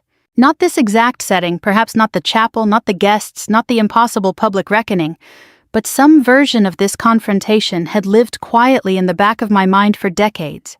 In every version I'd thought I would feel triumphant, vindicated, victorious. But standing there now looking at the old man who had shaped so much of my pain, all I felt was sadness. Not sharp sadness, not angry sadness, just the kind that arrives when illusion finally gives way to truth. He looked smaller somehow.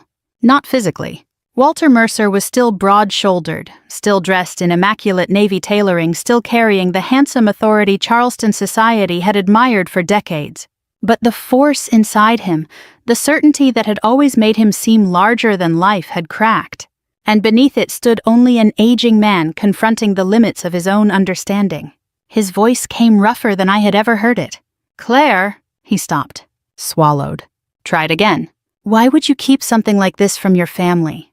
The old reflex was there even now. Shift blame. Make himself the injured party.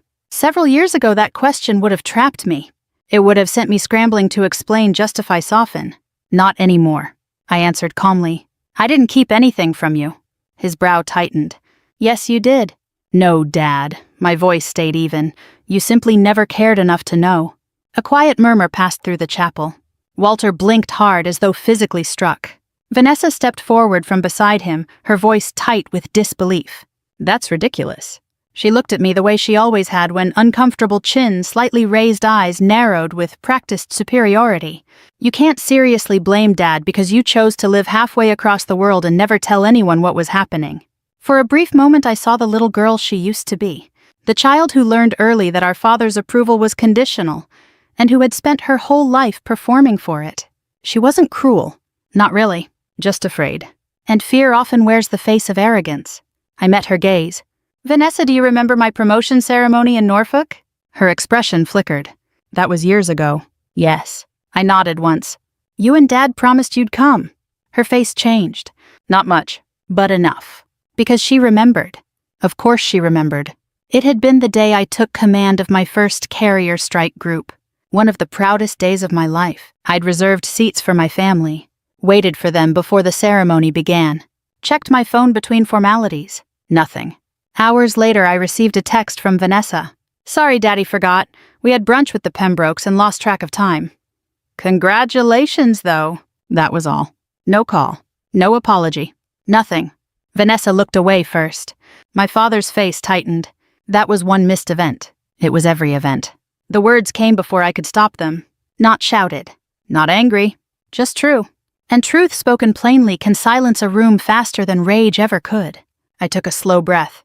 You missed my academy graduation because Vanessa had a pageant luncheon. His jaw clenched. You missed my first command ceremony because your golf club hosted some charity banquet. His eyes dropped. You missed my promotion to Rear Admiral because you and Mother were in Palm Beach for a fundraiser.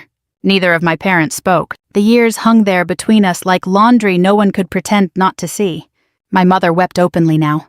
Her shoulders shook with the kind of restrained grief Southern women spend lifetimes mastering.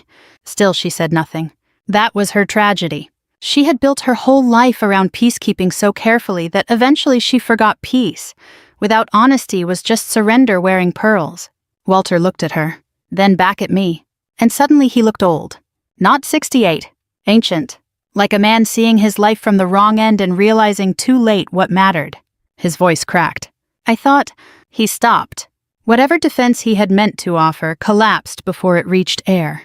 For several seconds he simply stood there searching my face for something familiar. Maybe the little girl who once chased his approval. Maybe the daughter who would rush to reassure him. But she was gone. And in her place stood the woman his neglect had accidentally forged. When he finally spoke, his voice was almost a whisper. I didn't know. I held his gaze. And with more peace than pain, I answered. That was your choice. The words settled over him like judgment. Not cruel. Not loud. Final. And in that moment, I understood something unexpected. This wasn't revenge.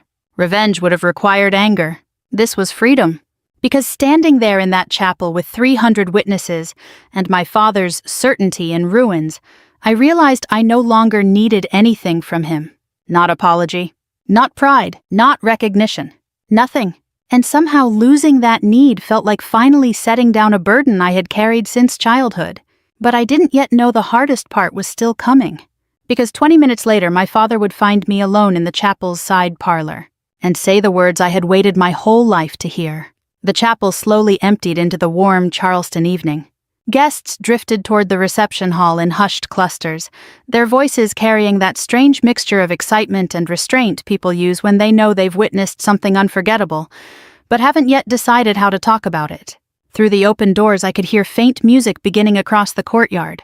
Glasses clinked, laughter rose carefully, almost respectfully. Life was moving forward. As it always does. I stood alone in the side parlor just off the chapel sanctuary, staring out the tall windows at the fading gold light stretching across the church gardens. St. Matthew's had always kept this room quiet. Even as a child, I remembered thinking it felt like the sort of place where truths ought to be spoken. Soft cream walls, a grandfather clock ticking in patient rhythm, a vase of fresh white lilies resting on a polished walnut table. The air carried that familiar scent of old wood and flowers beginning to open under evening warmth. For the first time all day, I let myself breathe. The adrenaline had finally begun to fade, leaving behind an odd stillness. Not exhaustion. Something gentler. Relief, perhaps? A lifetime of waiting had ended in that sanctuary. And now I wasn't entirely sure what came next. Behind me, the door opened quietly. I didn't need to turn to know who it was. My father had always entered rooms carefully when uncertain. A hesitation before crossing the threshold. As though permission mattered only when he feared it might not be granted. I kept my eyes on the window. For several seconds he said nothing. Then his voice came lower and rougher than I had ever heard it. Your mother's gone to freshen up. It was such an ordinary thing to say that for a moment I almost smiled. Walter Mercer had always reached for practicality when emotion frightened him. Yes, I said. Silence again. The clock ticked. Somewhere outside a woman laughed. Then he cleared his throat. Claire. I turned. And for the first time in my life, my father looked afraid. Not socially uncomfortable. Not irritated. Not embarrassed. Afraid. His shoulders seemed narrower somehow. His face had softened under the weight of whatever this moment required of him. Even his hands, those large, confident hands that had built a Charleston real estate empire from almost nothing, hung uncertainly at his sides. He looked like a man standing at the edge of a language he had never learned to speak. For years I had imagined this moment too. My father finally coming to me stripped of certainty. Finally choosing honesty over pride. And in every imagined version I had believed I would savor it. Instead, seeing him this way only made me sad. He took a slow breath. When you were little, he said you used to follow me everywhere. The words caught me off guard. He gave a faint, broken smile. You were always asking questions. About everything. Why the sky changed colors at sunset. Why boats floated. Why old houses leaned after storms. His eyes glistened. You wanted answers for everything. I said nothing, because he was right. I had followed him constantly as a child. Back when I still believed fathers naturally loved daughters. Back when I thought if I learned enough, impressed him enough, became enough, he would finally look at me the way he looked at Vanessa. With delight, he looked down. I remember once you were maybe 9, you came running into my office with some little model ship you'd built. The memory hit instantly. Popsicle sticks. Blue paint on my fingers. I had worked for days. Daddy, I'd said, look, I made a destroyer. He had barely glanced up from paperwork. Then said, that's nice, sweetheart. Why don't you go help your mother with something more appropriate? I remembered the sting of it even now. He closed his eyes briefly. I saw your face fall, he whispered. A tear slipped down my mother's daughter-trained cheek before I could stop it. He looked up sharply. I knew I'd hurt you. That surprised me more than anything. All these years I had assumed he simply hadn't noticed. His face tightened. I noticed every time. The room seemed to tilt around me. He stepped closer. Claire, I need you to understand something, even if it doesn't excuse anything. His voice shook. My father was a hard man. I said nothing. I knew enough of my grandfather to believe it. Walter stared past me toward the window, seeing decades backward. He believed weakness was fatal. Kindness made men soft. Praise made children useless. His mouth tightened. And when you were born, for the first time his composure nearly broke. You were so fierce, so bright, so certain of yourself. His eyes met mine, and it terrified me. I frowned. Terrified you? He nodded once. Because I knew the world would punish that kind of strength in a woman. The confession landed heavily between us. He swallowed hard. I thought if I made you tougher first, life couldn't. For several seconds I simply stared at him. And then the truth arrived. Not forgiveness. Not yet. Understanding. He had not withheld love because I lacked worth. He had withheld it because fear had made him cruel enough to mistake injury for protection. I spoke softly. No, Dad. He looked up, and I said the truest thing I had ever spoken to him. You were the hurt. The words struck him harder than anger ever could have. His breath caught. His face crumpled completely. And then Walter Mercer, the proudest man I had ever known, began to cry. Not politely, not discreetly. The kind of helpless, ugly grief men spend lifetimes avoiding. He covered his mouth with one trembling hand, and wept for everything he had broken. I stood still and let him. After a long time, he lowered his hand. His voice was shattered. I'm sorry. No defense. No qualification. No explanation. Just truth. And somehow that made it enough. I stepped closer. Not to comfort him. Not yet. But to release myself. It's too late for you to raise me, I said quietly. He nodded through tears. But it's not too late to know me. His face broke again. And this time when he reached for my hand, I let him take it. Just for a moment.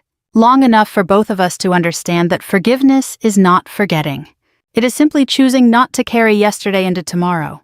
A knock sounded at the door. Daniel's voice came gently through the wood. Claire, it's time. I looked once more at my father, and for the first time in 34 years, I saw not the man I had feared disappointing, but simply a flawed old man being offered one final chance to become better. Then I turned toward the door, toward my future, and my father followed behind me in silence. The evening light had softened by the time I stepped back into St. Matthew's sanctuary. Charleston sunsets have a way of making everything look touched by grace. Gold poured through the stained glass windows and stretched across the old oak pews in ribbons of amber and rose. Dust motes drifted like tiny lanterns through the warm air. The chapel had settled into a hush again.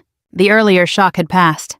The murmurs had faded, and what remained now was something quieter. Reverence, perhaps, or maybe understanding. Daniel stood at the altar exactly where I had left him, waiting, steady as ever. When his eyes met mine, I saw no trace of surprise or prideful triumph over what had happened. Only love, pure and unshaken. That was Daniel's gift. He never needed my accomplishments to define me. He had loved me before he knew the full story of my career. Before the promotions. Before the public announcement. Before tonight's revelation turned me into something larger than life in the eyes of 300 people. To him, I had always just been Claire. And after a lifetime of being either too much or not enough for the people who raised me, that kind of love felt almost holy. The organ began again softer this time. I took my first step down the aisle. And then something happened I hadn't expected. As I passed the second row, my father stood. Not because Thomas Whitaker had ordered it. Not because custom demanded it.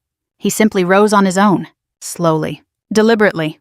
And as I drew level with him, Walter Mercer lifted his right hand in a quiet military salute. Perfectly rendered. He must have practiced it somewhere in those last 20 minutes. The gesture was imperfect in its precision. His elbow slightly low, his wrist not quite exact, but its meaning was unmistakable. Respect. Not performance. Not pride. Recognition. For 34 years I had waited for my father to see me. And there, in the warm hush of St. Matthew's Chapel, he finally did. I paused. Only for a second. Then I gave him the smallest nod. Not absolution. Not dismissal. Simply acknowledgement. His eyes filled. And I walked on. Some wounds never disappear entirely, but they do heal enough to stop ruling your life. That was what I understood as I reached the altar and took Daniel's hands in mine. His fingers were warm and steady. His smile softened. "You okay?" he whispered. I smiled back. Better than okay. And for the first time in my life I meant it without qualification. The ceremony itself passed in a kind of beautiful blur. The minister spoke of covenant and grace, of building a life not on perfection but on faithfulness. Daniel's vows made half the chapel cry. Mine nearly made him cry. When we promised ourselves to one another beneath the fading Charleston light, I felt something inside me settle permanently into place. Not excitement, not relief. Peace. The kind of peace that arrives only when you stop asking the past to become different and finally allow yourself to step forward. When the minister pronounced us husband and wife, the applause rose warm and full around us. And this time when I turned toward the congregation, I wasn't searching for my father's face. I didn't need to. That was the miracle. For most of my life, every success had carried an invisible question. Will this finally be enough for him? Enough medals, enough rank, enough sacrifice, enough proof. But standing there beside my husband, sunlight falling across my white uniform, I realized I had finally laid that question down. And in its place was something far stronger. I was enough long before he learned how to see it. The reception carried on late into the Charleston night. Laughter spilled across the riverfront lawn. String lights glowed in the live oaks. Jazz drifted from the bandstand while guests danced beneath the stars. At one point, Thomas Whitaker joined me near the terrace railing overlooking the water. He held a glass of bourbon and smiled toward the crowd. "You handled tonight better than most admirals I know would have." I laughed softly. Years of diplomatic training. He gave me a sideways look. "Number." His voice gentled. "Years of character." That meant more than I can explain. We stood quietly for a moment. Then he said, "You know your father will spend the rest of his life trying to understand what he nearly missed." I looked across the lawn. Walter stood near my mother beneath the lanterns, speaking more softly than I had ever seen. Not fixed. Not transformed overnight into some perfect man. Just trying. And somehow that was enough. I think I said carefully, "That's his journey now, not mine." Thomas smiled. "Exactly right." Later that evening, after the final dance, Daniel and I slipped away toward the garden path behind the chapel. The night air smelled of salt and magnolia. The city glowed softly beyond the trees. And for the first time since childhood, I felt entirely unburdened. Not because my father had changed. Not because the room had stood for me. Not because the truth had finally been spoken aloud. But because I had stopped needing any of it to know who I was. That's the lesson life teaches us if we live long enough. Some people may never see your worth. Some may see it too late. And some, if grace allows, may finally open their eyes just before the end. But your value was never waiting for their permission. It was yours all along. If this story touched something in your own life, if you've ever spent years trying to earn love that should have been freely given, perhaps tonight is your reminder to set that burden down. And if you found meaning here, I hope you'll share this story with someone who might need it. And stay with us for more stories about second chances, quiet strength, and the long road home. Because sometimes the life we were meant to live begins the moment we stop asking for approval and simply step into the light. Daniel squeezed my hand. The chapel doors closed softly behind us, and together we walked forward. Without me, she'd be homeless. My father's voice echoed through the courtroom so loudly that even the court reporter stopped typing for half a second. A few people chuckled. I didn't look up. I just kept my hands folded in my lap and stared at the worn wooden railing in front of me, while the old ceiling fan turned lazily overhead. Savannah Summers had a way of making every room feel sticky, even a county courthouse. Then Judge Whitmore looked directly at me, not at my lawyer, not at my father, at me. And in a voice so calm it almost frightened me, he asked, "So, they really don't know?" The room went still. My father's attorney blinked hard. "Your Honor, know what?" Judge Whitmore leaned back slowly in his chair. "Actually, she is." He stopped himself. And that was the exact moment my father's face lost all its color. But none of that happened first. No, the truth is my life had already fallen apart long before that courtroom. And the saddest part, my own family never noticed. My name is Margaret Hayes. I'm 61 years old, divorced, retired, and until recently the entire town of Savannah believed I was a washed-up old woman living off her father's generosity. Truthfully, I let them believe it. By the time the lawsuit started, I'd been living quietly at the Hayes estate for almost 7 years. The house sat just outside Savannah near Isle of Hope, tucked behind giant oak trees draped in Spanish moss. It was old Southern money kind of property. Wide porches, tall windows, cracked brick paths. The sort of place people admired while driving past slowly. My father loved telling people it had been in the family for generations. That wasn't exactly true. But again, I let people believe what they wanted. Most mornings, I woke before sunrise, made black coffee, and sat on the back porch listening to cicadas while the river breeze drifted through the trees. I liked the quiet. After the kind of life I'd lived, quiet became precious. 3 days a week, I volunteered at the VA clinic downtown. Most people there knew me simply as Maggie. That was enough. I helped older veterans fill out paperwork, drove a few of them to appointments, and sometimes just sat beside lonely men who needed someone willing to listen to stories nobody else had patience for anymore. Old soldiers recognize certain things in each other. Discipline. Silence. The habit of sitting where you can see every exit. I noticed them noticing me. But nobody asked questions. That generation understood boundaries. My father, Walter Hayes, understood none. At 82, he still carried himself like he owned every room he walked into. He'd once run a successful construction company back in the 70s and 80s when Savannah was growing fast. Back then, people respected him. Or maybe feared him. Sometimes those two things look similar when you're young. My mother passed away 12 years ago, and after that, whatever softness existed in my father disappeared with her. He became harder, sharper, meaner in quiet little ways. Especially toward me. My younger brother Daniel could do no wrong. Didn't matter that he was 58 years old and buried in debt from failed real estate deals. My father still introduced him proudly at church breakfasts like he was some rising young businessman. Me, I was Margaret, said with disappointment attached to every syllable. She never recovered after the divorce, he'd whisper to neighbors. Or she lives here because family takes care of family. The truth sat right in front of him every day, and he never saw it. The Sunday dinner that started everything happened in late August. Savannah heat wrapped around the house like wet wool that evening. Daniel arrived wearing loafers without socks and talking loudly into his phone about some condo development that probably didn't exist. His wife Crystal carried a store-bought peach pie and acted exhausted before she even sat down. I made pot roast. Nobody thanked me. That wasn't unusual.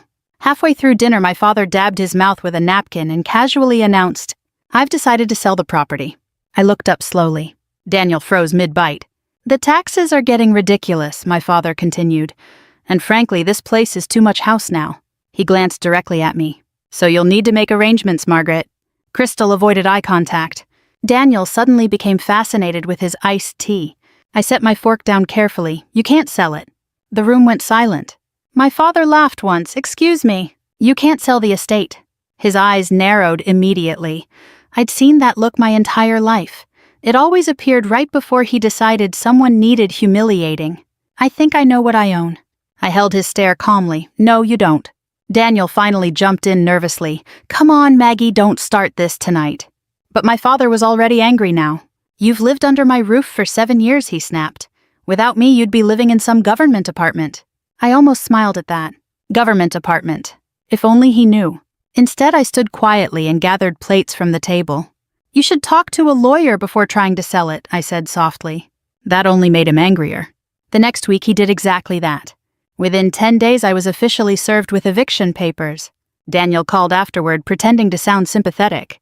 "You know how Dad gets," he sighed over the phone. "Just apologize and this all goes away." "For what?" A long silence.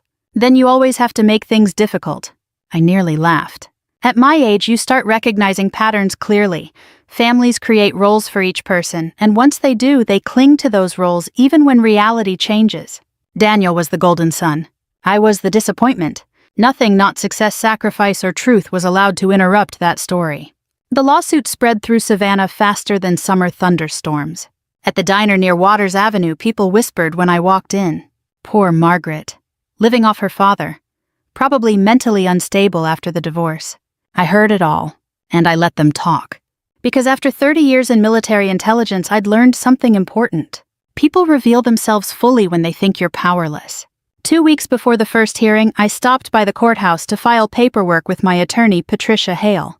Patricia was 73 years old, sharp as broken glass, and one of the few people in Georgia who knew the full truth about me. As we entered the courthouse lobby, an elderly bailiff looked up from his desk. The second he saw me, his posture changed instantly. Straight spine, squared shoulders. "Good afternoon, ma'am," he said quietly. "Not Miss Hayes. Not Margaret." "Ma'am?" Patricia noticed my father standing across the lobby with Daniel. They noticed it too, and for the first time since the lawsuit began, I saw uncertainty flicker across my father's face, only for a second. Then his pride swallowed it whole. The first court hearing took place on a Tuesday morning in September, right after a week of heavy rain. Savannah smelled like wet pavement and magnolia trees that morning. The courthouse steps were slick, and reporters from the local paper had already gathered outside by 8 o'clock. Small-town people love embarrassment almost as much as they love church, especially when the embarrassment belongs to someone else. I arrived alone in my old blue pickup truck wearing a plain gray suit I'd owned for years. No jewelry except my wedding ring, which I still wore even after Harold passed. Some habits stay with you longer than grief. Across the street, I noticed my father immediately. Walter Hayes stood near the courthouse entrance, shaking hands like he was campaigning for mayor. Daniel hovered beside him, carrying folders and coffee cups, trying too hard to look important. My father spotted me and smirked. That same expression he'd worn my entire childhood whenever he believed he was winning. "Morning, Margaret," he called loudly enough for nearby reporters to hear. "Hope you brought a place to stay after this." A few people laughed nervously. I kept walking. One thing military service teaches you is how to survive humiliation without reacting emotionally. If you respond to every insult, eventually your enemies control your heartbeat. Patricia Hale met me inside near the security checkpoint. She carried one leather briefcase and looked completely unimpressed by the crowd gathering around the case. "You sleep at all?" she asked quietly. "Enough." She studied me for a moment. "You still have time to end this peacefully." I almost smiled. I tried peace for 40 years. That shut the conversation down. Courtroom 3 sat on the second floor overlooking Reynolds Square. Old wood benches, faded carpet, air conditioning that barely worked. The room smelled like dust, coffee, and old paper. The kind of room where lives quietly come apart every day. As people filled the gallery seats, I noticed several older veterans scattered throughout the room. Mr. Delaney from the VA clinic, Frank Morrison, retired Marine Corps, even Earl Benson, who usually couldn't leave his house because of breathing problems. None of them looked directly at me, but they came. That mattered. My father's attorney was a man named Richard Coleman, mid-60s, expensive haircut, gold cufflinks, the sort of lawyer who smiled too often because he enjoyed humiliating people professionally. He approached our table before proceedings began. "Mrs. Hayes," he said pleasantly, "my client is still willing to avoid further embarrassment if you vacate voluntarily." Patricia answered before I could. "My client isn't interested." Coleman sighed dramatically. "That's unfortunate." No. What was unfortunate was that men like him spent entire careers mistaking kindness for weakness. Judge Whitmore entered exactly at 9 sharp. Everyone rose. The moment he saw my nameplate at the defense table, something changed in his expression almost too quickly to notice. Not surprise, exactly. Recognition. Then it vanished. The hearing began routinely enough. Property records, residency timelines, financial statements. Coleman performed for the room constantly. My client generously allowed his emotionally struggling daughter to remain in the residence following her divorce. Emotionally struggling. Interesting phrase. Despite her inability to financially support herself independently, I stared straight ahead. Years ago, during intelligence briefings overseas, I'd sat across from men who threatened lives casually while drinking coffee. Compared to that, Richard Coleman was just noise wearing a necktie. Still, I won't pretend it didn't hurt. There's something uniquely painful about sitting silently while strangers discuss your worth like a broken appliance, especially when your own father nods along. At one point, Coleman held up photographs of the estate. "This property has belonged to the Hayes family for decades," he announced confidently. Mr. Hayes paid taxes, maintenance costs, and utilities, while his daughter contributed essentially nothing. The judge glanced briefly toward Patricia. She didn't move, didn't object, didn't even blink. That unsettled him more than an argument would have. During recess, I stepped into the hallway near a window overlooking the square. Rain clouds hung low over Savannah, dark and heavy. A younger deputy approached quietly. "Excuse me, ma'am." I turned. He looked nervous. "Judge Whitmore asked me to make sure you're comfortable if you need anything." I studied him carefully. Young, maybe 35. Former military too, judging by posture alone. "I'm fine," I said. He hesitated before nodding respectfully. "Yes, ma'am." Across the hallway, Daniel watched the exchange with confusion written all over his face. Good. For the first time, tiny cracks were appearing in the story they'd built about me. At lunch, Patricia and I walked to a small diner 2 blocks from the courthouse. No reporters followed us. They preferred louder people. Patricia ordered tomato soup. I drank coffee. Finally, she asked, "You nervous?" "About the case number. About what happens after." That question sat heavier, because she understood something important. The courtroom wasn't the painful part. Truth was, I looked out the window at passing traffic. My father built his entire identity around being the strong one. And men like him don't survive humiliation well. Patricia stirred her soup slowly. He made his choices. Maybe. But when you spend your whole life protecting people, even the ones who hurt you, it becomes difficult to stop. That afternoon, court resumed with testimony from Daniel. Watching my younger brother lie under oath felt strangely exhausting. "She's always depended on Dad," he claimed carefully, "emotionally and financially." I almost interrupted then. Almost. Because 20 years earlier, Daniel had called me crying from a casino parking lot in Biloxi after losing nearly everything gambling, and I'd wired him $40,000 before sunrise. No lectures, no humiliation, no conditions. Family protects family. At least that's what I believed back then. When Daniel finished testifying, he avoided looking at me completely. Cowardice often looks like confidence until pressure arrives. Near the end of the hearing, Judge Whitmore reviewed preliminary documents quietly from the bench. Then suddenly he paused. A long silence filled the courtroom. He adjusted his glasses slowly while reading one particular page. Then he looked directly at me. Not hostile, not curious, respectful. My father noticed it immediately. "Your Honor," Coleman prompted nervously. Whitmore closed the file. "There appear to be additional ownership records requiring verification." Coleman frowned. "We already submitted complete documentation." "Apparently not." The room shifted uneasily. My father leaned toward his lawyer, whispering angrily. Judge Whitmore continued calmly, "I'm scheduling another hearing in 2 weeks." Coleman stood quickly. "With respect, Your Honor, this is a straightforward eviction matter." The judge's expression hardened instantly. "No," he said quietly. Then he glanced toward me again. "It may not be." That sentence followed us all the way out of the courthouse. Outside, reporters crowded around my father asking questions. He smiled confidently for cameras, pretending nothing had changed. But I noticed something others didn't. For the first time since filing the lawsuit, Walter Hayes looked uncertain. Just uncertain enough to be afraid. The second hearing drew twice as many people. By then, Savannah had turned the whole thing into entertainment. At the grocery store, strangers stopped talking when I passed. At the diner near River Street, people whispered behind coffee cups. Even at church, I caught older women glancing at me with pity that felt heavier than judgment. Poor Margaret, losing her home, suing her own father. Nobody knew the truth. And after a while, I started wondering if maybe I preferred it that way. The morning of the hearing, rain hammered the roof of the estate before sunrise.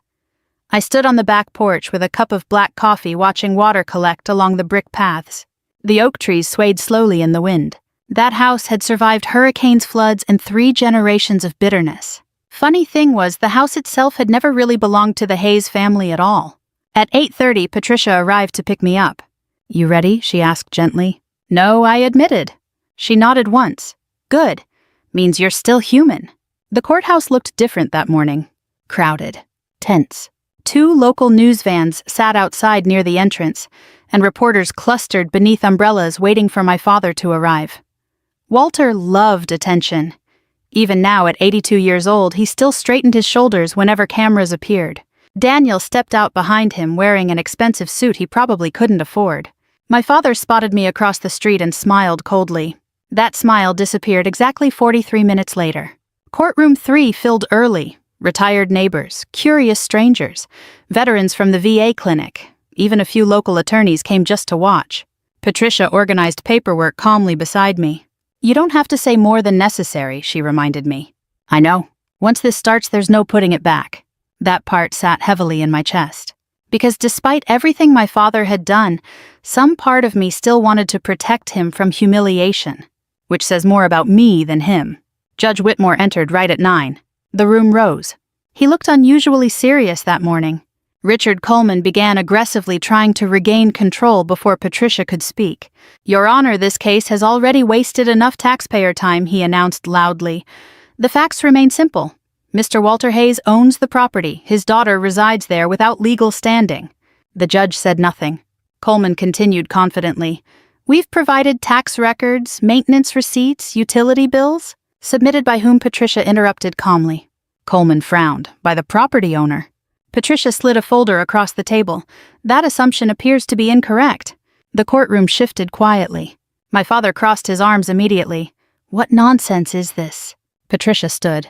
I'd known her almost 15 years, and I'd never seen her nervous once. "Your Honor," she said evenly, "the estate known as Hayes Manor was purchased in 1998 under a private defense trust registered in Virginia." Coleman laughed outright. "That's impossible." Patricia ignored him completely. "The trust's sole financial contributor and controlling beneficiary is Margaret Hayes." Silence. Not normal silence. The kind that physically changes a room. My father blinked hard. "What?" Daniel stared at me like he'd never seen me before. Coleman recovered first. "This is some kind of clerical error." "It is not," Patricia replied. She handed additional documents to the bailiff. Judge Whitmore reviewed them carefully. And then something happened I will never forget. The old bailiff standing beside the bench glanced down at my name on the paperwork and subtly straightened his posture. Military. Instantly recognizable. Across the gallery I noticed Frank Morrison from the VA lower his eyes quietly. A few veterans already understood exactly where this was heading. Coleman kept talking rapidly now, "Even if some trust exists that doesn't explain." Judge Whitmore interrupted softly. "It explains quite a lot." My father leaned forward angrily. "Margaret doesn't have that kind of money." Nobody answered him immediately. "Because the truth sounded absurd if you'd spent your whole life underestimating someone." Patricia opened another folder. "For 31 years, she said calmly, my client served in United States Naval Intelligence." The room froze. Daniel whispered, "What?" My father actually laughed once. A nervous broken sound. "That's ridiculous." Patricia continued anyway. "Margaret Hayes retired with the rank of Rear Admiral." The silence afterward felt enormous. Not dramatic, not loud, just heavy. I kept my eyes on the table because suddenly everyone in the courtroom was staring at me. Not with pity anymore, with shock. Judge Whitmore looked directly toward the gallery. As some of these records remain partially classified, he said carefully, "This court will not discuss operational details." Operational details. That phrase landed differently. You could feel it. My father's face had gone completely pale now. Daniel looked physically sick. Coleman tried speaking again but stumbled over his own words. "Your Honor, surely military service has nothing to do with property ownership." "No," Whitmore replied quietly. "But integrity does." The courtroom stayed perfectly still. And for the first time in my life I saw my father afraid of me. Not because I'd threatened him, not because I'd yelled, but because the story he built about me was collapsing in public. Piece by piece.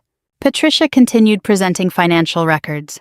Trust statements, purchase agreements, wire transfers. Every document led back to me. The estate had never belonged to Walter Hayes.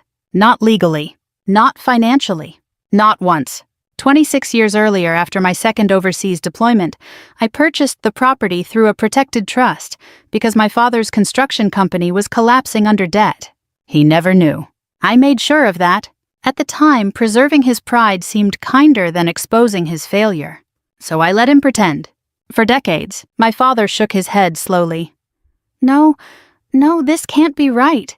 I finally spoke. Quietly. "It's right." The sound of my own voice startled him more than the documents did. Walter stared at me with genuine confusion now. "You bought this house?" "Yes." "Why would you do that?" That question nearly broke my heart. Because he truly didn't understand. I looked at the old man sitting across the courtroom from me and remembered every Christmas my mother tried keeping peace between us. Every phone call I answered in the middle of the night. Every debt quietly erased. Every humiliation swallowed. "Because you were my father," I said softly. His eyes filled instantly. But the hearing wasn't finished. Patricia calmly revealed more. The medical bills after my mother's cancer treatments. Mine. Daniel's business bailout 15 years earlier. Mine.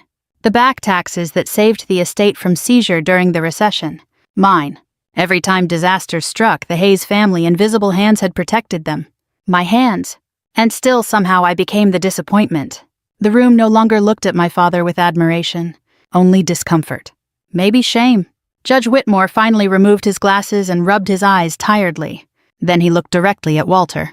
"Mr. Hayes," he said quietly, "I would strongly advise against continuing this action." But my father barely heard him. He just kept staring at me, like a man realizing too late that he never actually knew his own daughter. Nobody spoke to my father after the hearing ended. That was the first thing I noticed. Usually Walter Hayes walked through Savannah like a man campaigning for office. People greeted him loudly, men shook his hand, women smiled politely. He fed off attention the way some people feed off whiskey. But after the courtroom revelation, the hallway outside courtroom 3 felt different. Quiet. People stepped aside as he passed. Not out of respect, out of discomfort. Daniel kept trying to speak to him while reporters crowded near the courthouse doors. "Dad, let's just go," he whispered urgently. But Walter stood frozen near the hallway window staring at me while I gathered paperwork beside Patricia. I could practically hear his entire understanding of his life collapsing. Finally, he walked toward me slowly. For a second, I thought he might apologize. Instead, he asked how long. I looked up. How long what? How long were you planning to humiliate me? The question hit harder than I expected. Even now, after everything, he still believed he was the victim. "I wasn't," I said quietly. He laughed bitterly. "You let me stand in there looking like a fool." Patricia stepped between us immediately. "You filed the lawsuit, Walter." But he barely heard her. His eyes stayed locked on me. "All these years," he muttered, "you just sat there letting people think I took care of you." "Yes. Why?" I opened my mouth once, closed it again. Because the truthful answer sounded pathetic. "Because I loved you." Instead, I said it seemed easier. His expression twisted into something between anger and shame. Then reporters rushed toward us. "Admiral Hayes, Admiral Hayes." I flinched slightly at the title. I hadn't heard it spoken publicly in years. Camera flashes lit the hallway. "Is it true you led naval intelligence operations in the Gulf? Did you receive the Distinguished Service Medal? Why did you hide your military career?" Walter stared at the reporters in total disbelief. You could see the exact moment he realized the humiliation wasn't temporary. The whole town was going to know. By evening, Savannah already did. I stopped for groceries on the drive home, and the cashier nearly dropped a carton of eggs when she recognized me. "Oh, my lord," she whispered, "you're that woman from court." That woman. Not poor Margaret anymore. An older man near the register slowly removed his veteran cap when he saw me. "Vietnam Navy."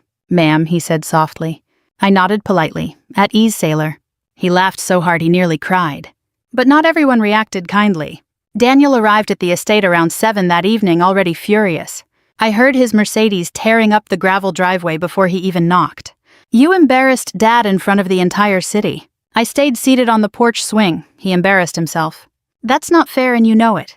I looked at my younger brother carefully. For the first time in decades, he seemed genuinely frightened. Not of me. Of losing the life he depended on. "You lied to us for years," he snapped. "No," I answered calmly. I stayed quiet. "There's a difference."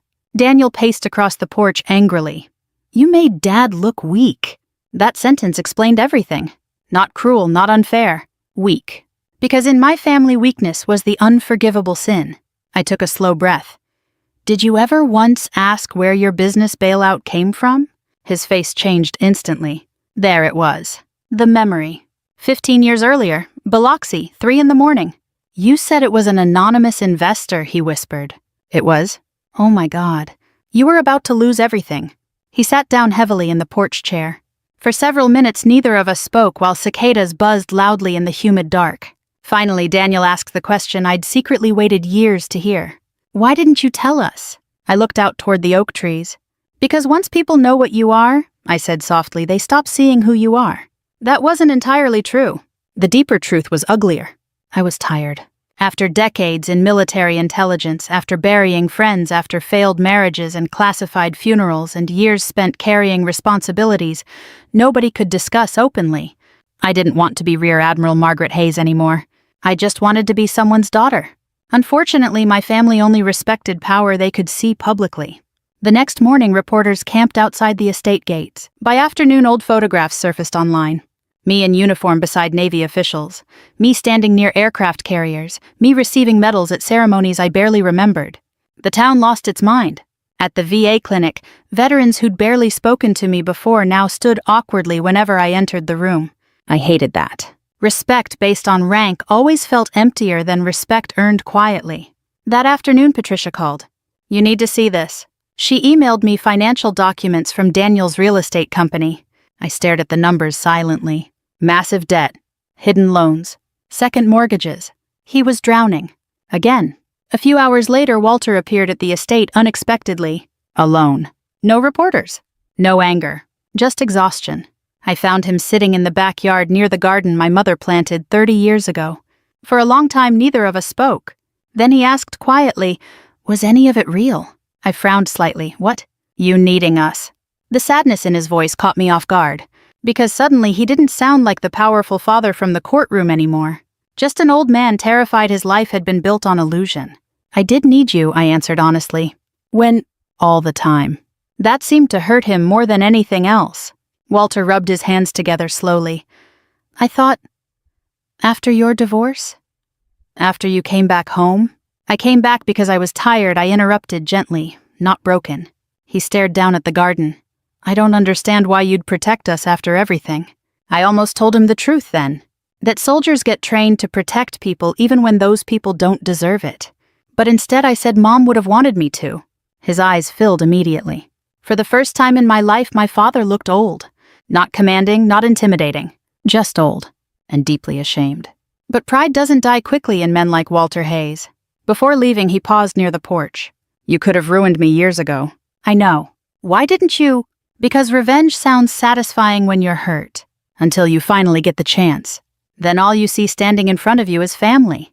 "I never wanted revenge," I said quietly. "That courtroom wasn't revenge." "What was it?" I looked him directly in the eye. "The truth. The strangest thing about winning is how quiet it feels afterward. Television dramas make revenge look satisfying. Somebody gets exposed, the bad people suffer, and the hero walks away feeling powerful. Real life doesn't work that way." 3 weeks after the courtroom hearing, the town of Savannah still talked about little else. Everywhere I went, people stared. At the pharmacy, at church, at the marina downtown. Some smiled respectfully now. Others looked embarrassed, like they personally owed me an apology for believing the worst about me all those years. But none of it brought peace. If anything, the silence inside the estate felt heavier than before. One evening I sat alone on the back porch, listening to rain tap softly against the roof, while an old Navy coffee mug warmed my hands. The oak trees swayed slowly in the dark, and for the first time in years, I seriously considered leaving Savannah for good. Not because of the lawsuit, because I no longer recognized my own life. By then, newspapers had published nearly everything they legally could about my military career. Local woman revealed as retired rear admiral. Secret naval career stuns Savannah courtroom. I hated every headline. People suddenly treated me differently. Strangers thanked me for my service in grocery aisles. Men who once ignored me at community meetings now shook my hand too firmly. Respect based on revelation always feels strange when you spent decades invisible. At the VA clinic, things changed most of all. The older veterans looked at me differently now. Not with fear, with understanding. One Thursday afternoon, Frank Morrison cornered me near the coffee machine. Frank had served 2 tours in Vietnam with the Marines and spent most days complaining about government paperwork. "You know," he muttered, "you should have told people." I smiled faintly, and listened to everyone salute me for 20 years. Better than letting your old man treat you like dirt. That landed harder than he realized. Frank leaned against the counter carefully. "Men like your father," he said quietly, "they don't know what to do with daughters who become stronger than them." I looked away, because deep down I knew he was right. My father still hadn't fully recovered from the public humiliation. Walter stopped attending church breakfasts, stopped golfing, stopped meeting friends downtown for coffee. Savannah is a small enough city that shame travels faster than forgiveness. People talked, especially older men. Some secretly admired him for standing up to his daughter. Others thought he was a fool for humiliating a decorated officer publicly. But regardless of opinion, Walter Hayes became a story people whispered about. And proud men rarely survive whispers well. Daniel's situation unraveled even faster. Without realizing it, he'd spent years building his life around invisible financial safety nets I quietly provided. Once I stopped covering emergencies, overdue loans began surfacing everywhere. One Friday evening, he arrived at the estate looking exhausted. Not angry this time, broken. His expensive Mercedes was gone. Instead, he drove an old rental car with a cracked windshield. I found him standing awkwardly near the porch steps. "You busy?" he asked quietly. "Never too busy for family." The words almost made him cry. We sat outside while the evening sun disappeared behind the trees. Finally, he admitted everything. The gambling, the loans, the fake business deals, the second mortgage on his house. Listening to him felt like listening to a much younger version of my father. Pride, fear, performance. Men exhausting themselves, pretending they're stronger than they are. I thought I could fix it before anyone noticed, Daniel whispered. "That usually makes it worse." He nodded slowly. Then came the question I knew was waiting. "Did you really pay off my casino debts?" "Yes." "Why?" I stared out across the dark lawn. "Because Mom called me crying." Daniel covered his face with both hands. For a long time, neither of us spoke. Then he said something I never expected to hear from my younger brother. "I think Dad hated you because you never needed his approval." I let that sit quietly between us. Because the truth was more complicated. I had needed his approval once. Desperately. Back when I was 23 and leaving for my first naval assignment overseas, I waited all night hoping my father would tell me he was proud of me. He never did. After a while, disappointment becomes familiar enough that you stop fighting it. 2 days later, everything changed again. Around midnight, Patricia called my cell phone. "Margaret," she said immediately, "your father's in Memorial Hospital." I stood up so quickly my coffee spilled across the kitchen counter. What happened? Minor stroke. Daniel found him collapsed in a motel room. Motel room. That word hit me hard. After the lawsuit embarrassment, Walter quietly moved out of the estate rather than face me every day. Pride again.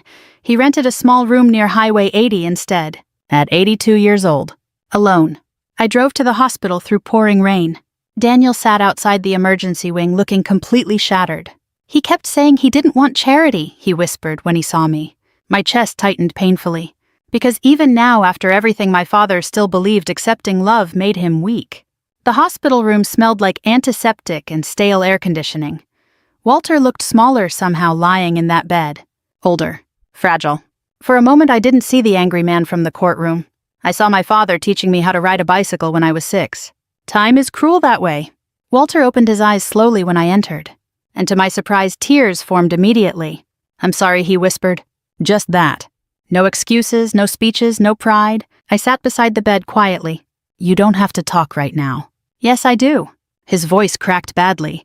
"All those years," he whispered, "you were protecting us." I looked down at my hands. "You were my family." Walter began crying openly then. The kind of crying older men usually spend entire lives trying to avoid. "I punished you for becoming everything I never was," he admitted weakly. That sentence broke something inside me. Not because it shocked me, because it confirmed what I'd always secretly known. He reached for my hand carefully. "I was proud of you," he whispered. "I just didn't know how to say it." At 61 years old, hearing those words still hurt like a child hearing them too late. But sometimes too late is still enough to matter. Winter arrived slowly in Savannah that year. The oak trees around the estate stood bare and quiet, their branches stretching over the property like old hands reaching toward memory. For the first time in decades, the house no longer felt heavy with tension. It felt peaceful. Not perfect, but peaceful. My father came home from the hospital 3 weeks before Christmas. Not to reclaim the estate. Not to argue. Just to recover. I converted the downstairs study into a bedroom for him because climbing stairs had become difficult after the stroke. At first, he resisted every small kindness. Proud men often do. "I can manage myself," he muttered the first morning I brought him coffee. "I know," I answered calmly, "but you don't have to anymore." That usually silenced him. Recovery changed Walter more than age ever had. Before the stroke, he moved through life like a man constantly defending territory nobody was trying to steal. Afterward, something inside him softened. Maybe fear finally reached the part pride had protected for too long. Or maybe loneliness did. Some mornings I found him sitting quietly on the back porch, watching sunlight move through the trees. Just sitting, thinking. One cold January afternoon, he surprised me by asking to visit the VA clinic. "You sure?" I asked carefully. He nodded. "I owe some people an apology." "I didn't ask which people." At the clinic, several older veterans recognized him immediately from the newspaper stories. The room turned awkwardly quiet for a moment. Then Frank Morrison rolled forward in his wheelchair and broke the tension himself. Well, Frank grunted loudly, "Look who finally decided to join civilized society." To my surprise, Walter laughed. A real laugh. Not sarcastic, not bitter, just human. That day mattered more than I expected, because instead of defending himself, my father listened. He listened while old veterans described losing marriages after deployments.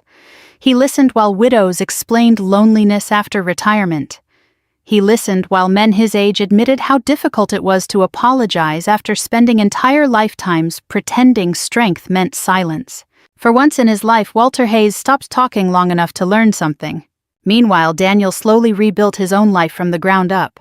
He sold the oversized house, took a regular office job, started attending Gamblers Anonymous meetings twice a week. The first few months humbled him badly. One evening, he helped me repair broken fencing near the back pasture while the sun set over the marshlands. "I used to think success meant people envying you," he admitted quietly. And now, he hammered another nail into the fence post before answering.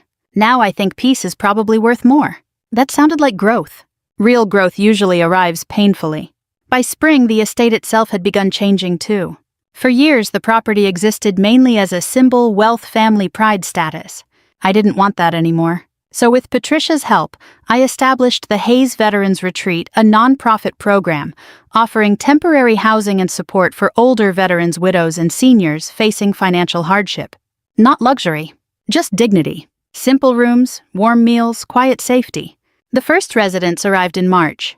An Army widow from Macon whose son lost her retirement savings. A retired mechanic living in his truck after medical bills destroyed him financially. An elderly Navy nurse with early Parkinson's and nowhere else to go. Watching them settle into the estate changed the atmosphere completely. For the first time, the house finally became useful instead of impressive. My father helped more than anyone expected. At first, he repaired furniture simply to stay busy. Then he started organizing donations, fixing porch railings, and teaching younger volunteers carpentry skills.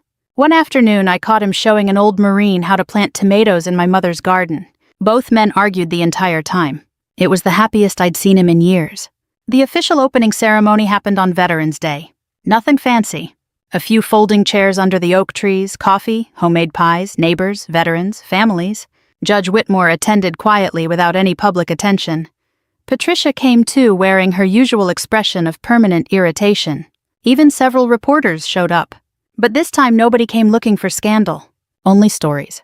Toward the end of the gathering, Daniel tapped his glass gently for attention. "I think Dad wants to say something."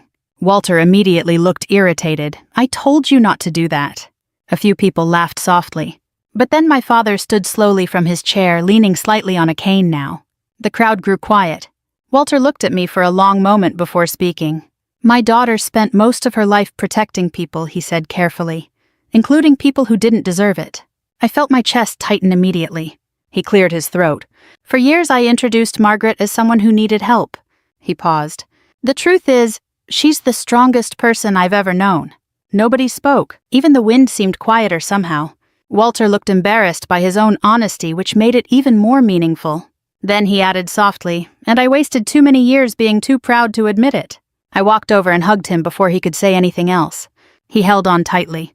Old men who spent entire lives avoiding emotion sometimes hold hugs differently once they finally surrender to them. Later that evening, after everyone left, I sat alone on the back porch watching sunset fade through the Spanish moss. The estate glowed softly behind me, full of voices, laughter, and life again. For the first time in many years, the house no longer carried secrets. Just people healing. I thought about revenge then. About how badly I once wanted my father to finally understand what he'd done to me.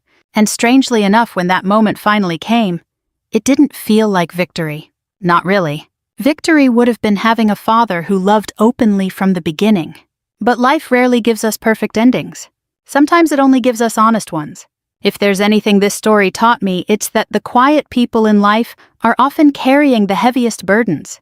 The ones overlooked at family dinners, underestimated in courtrooms, or dismissed because they don't brag about themselves. Those are often the people holding entire families together silently. So if someone in your life loves quietly, notice them. And if pride has kept you from saying the words someone deserves to hear, don't wait as long as we did. If this story touched your heart, share it with someone who still needs reconciliation while there's time. And if you believe dignity, forgiveness, and quiet strength still matter in this world, I hope you'll stay for the next story.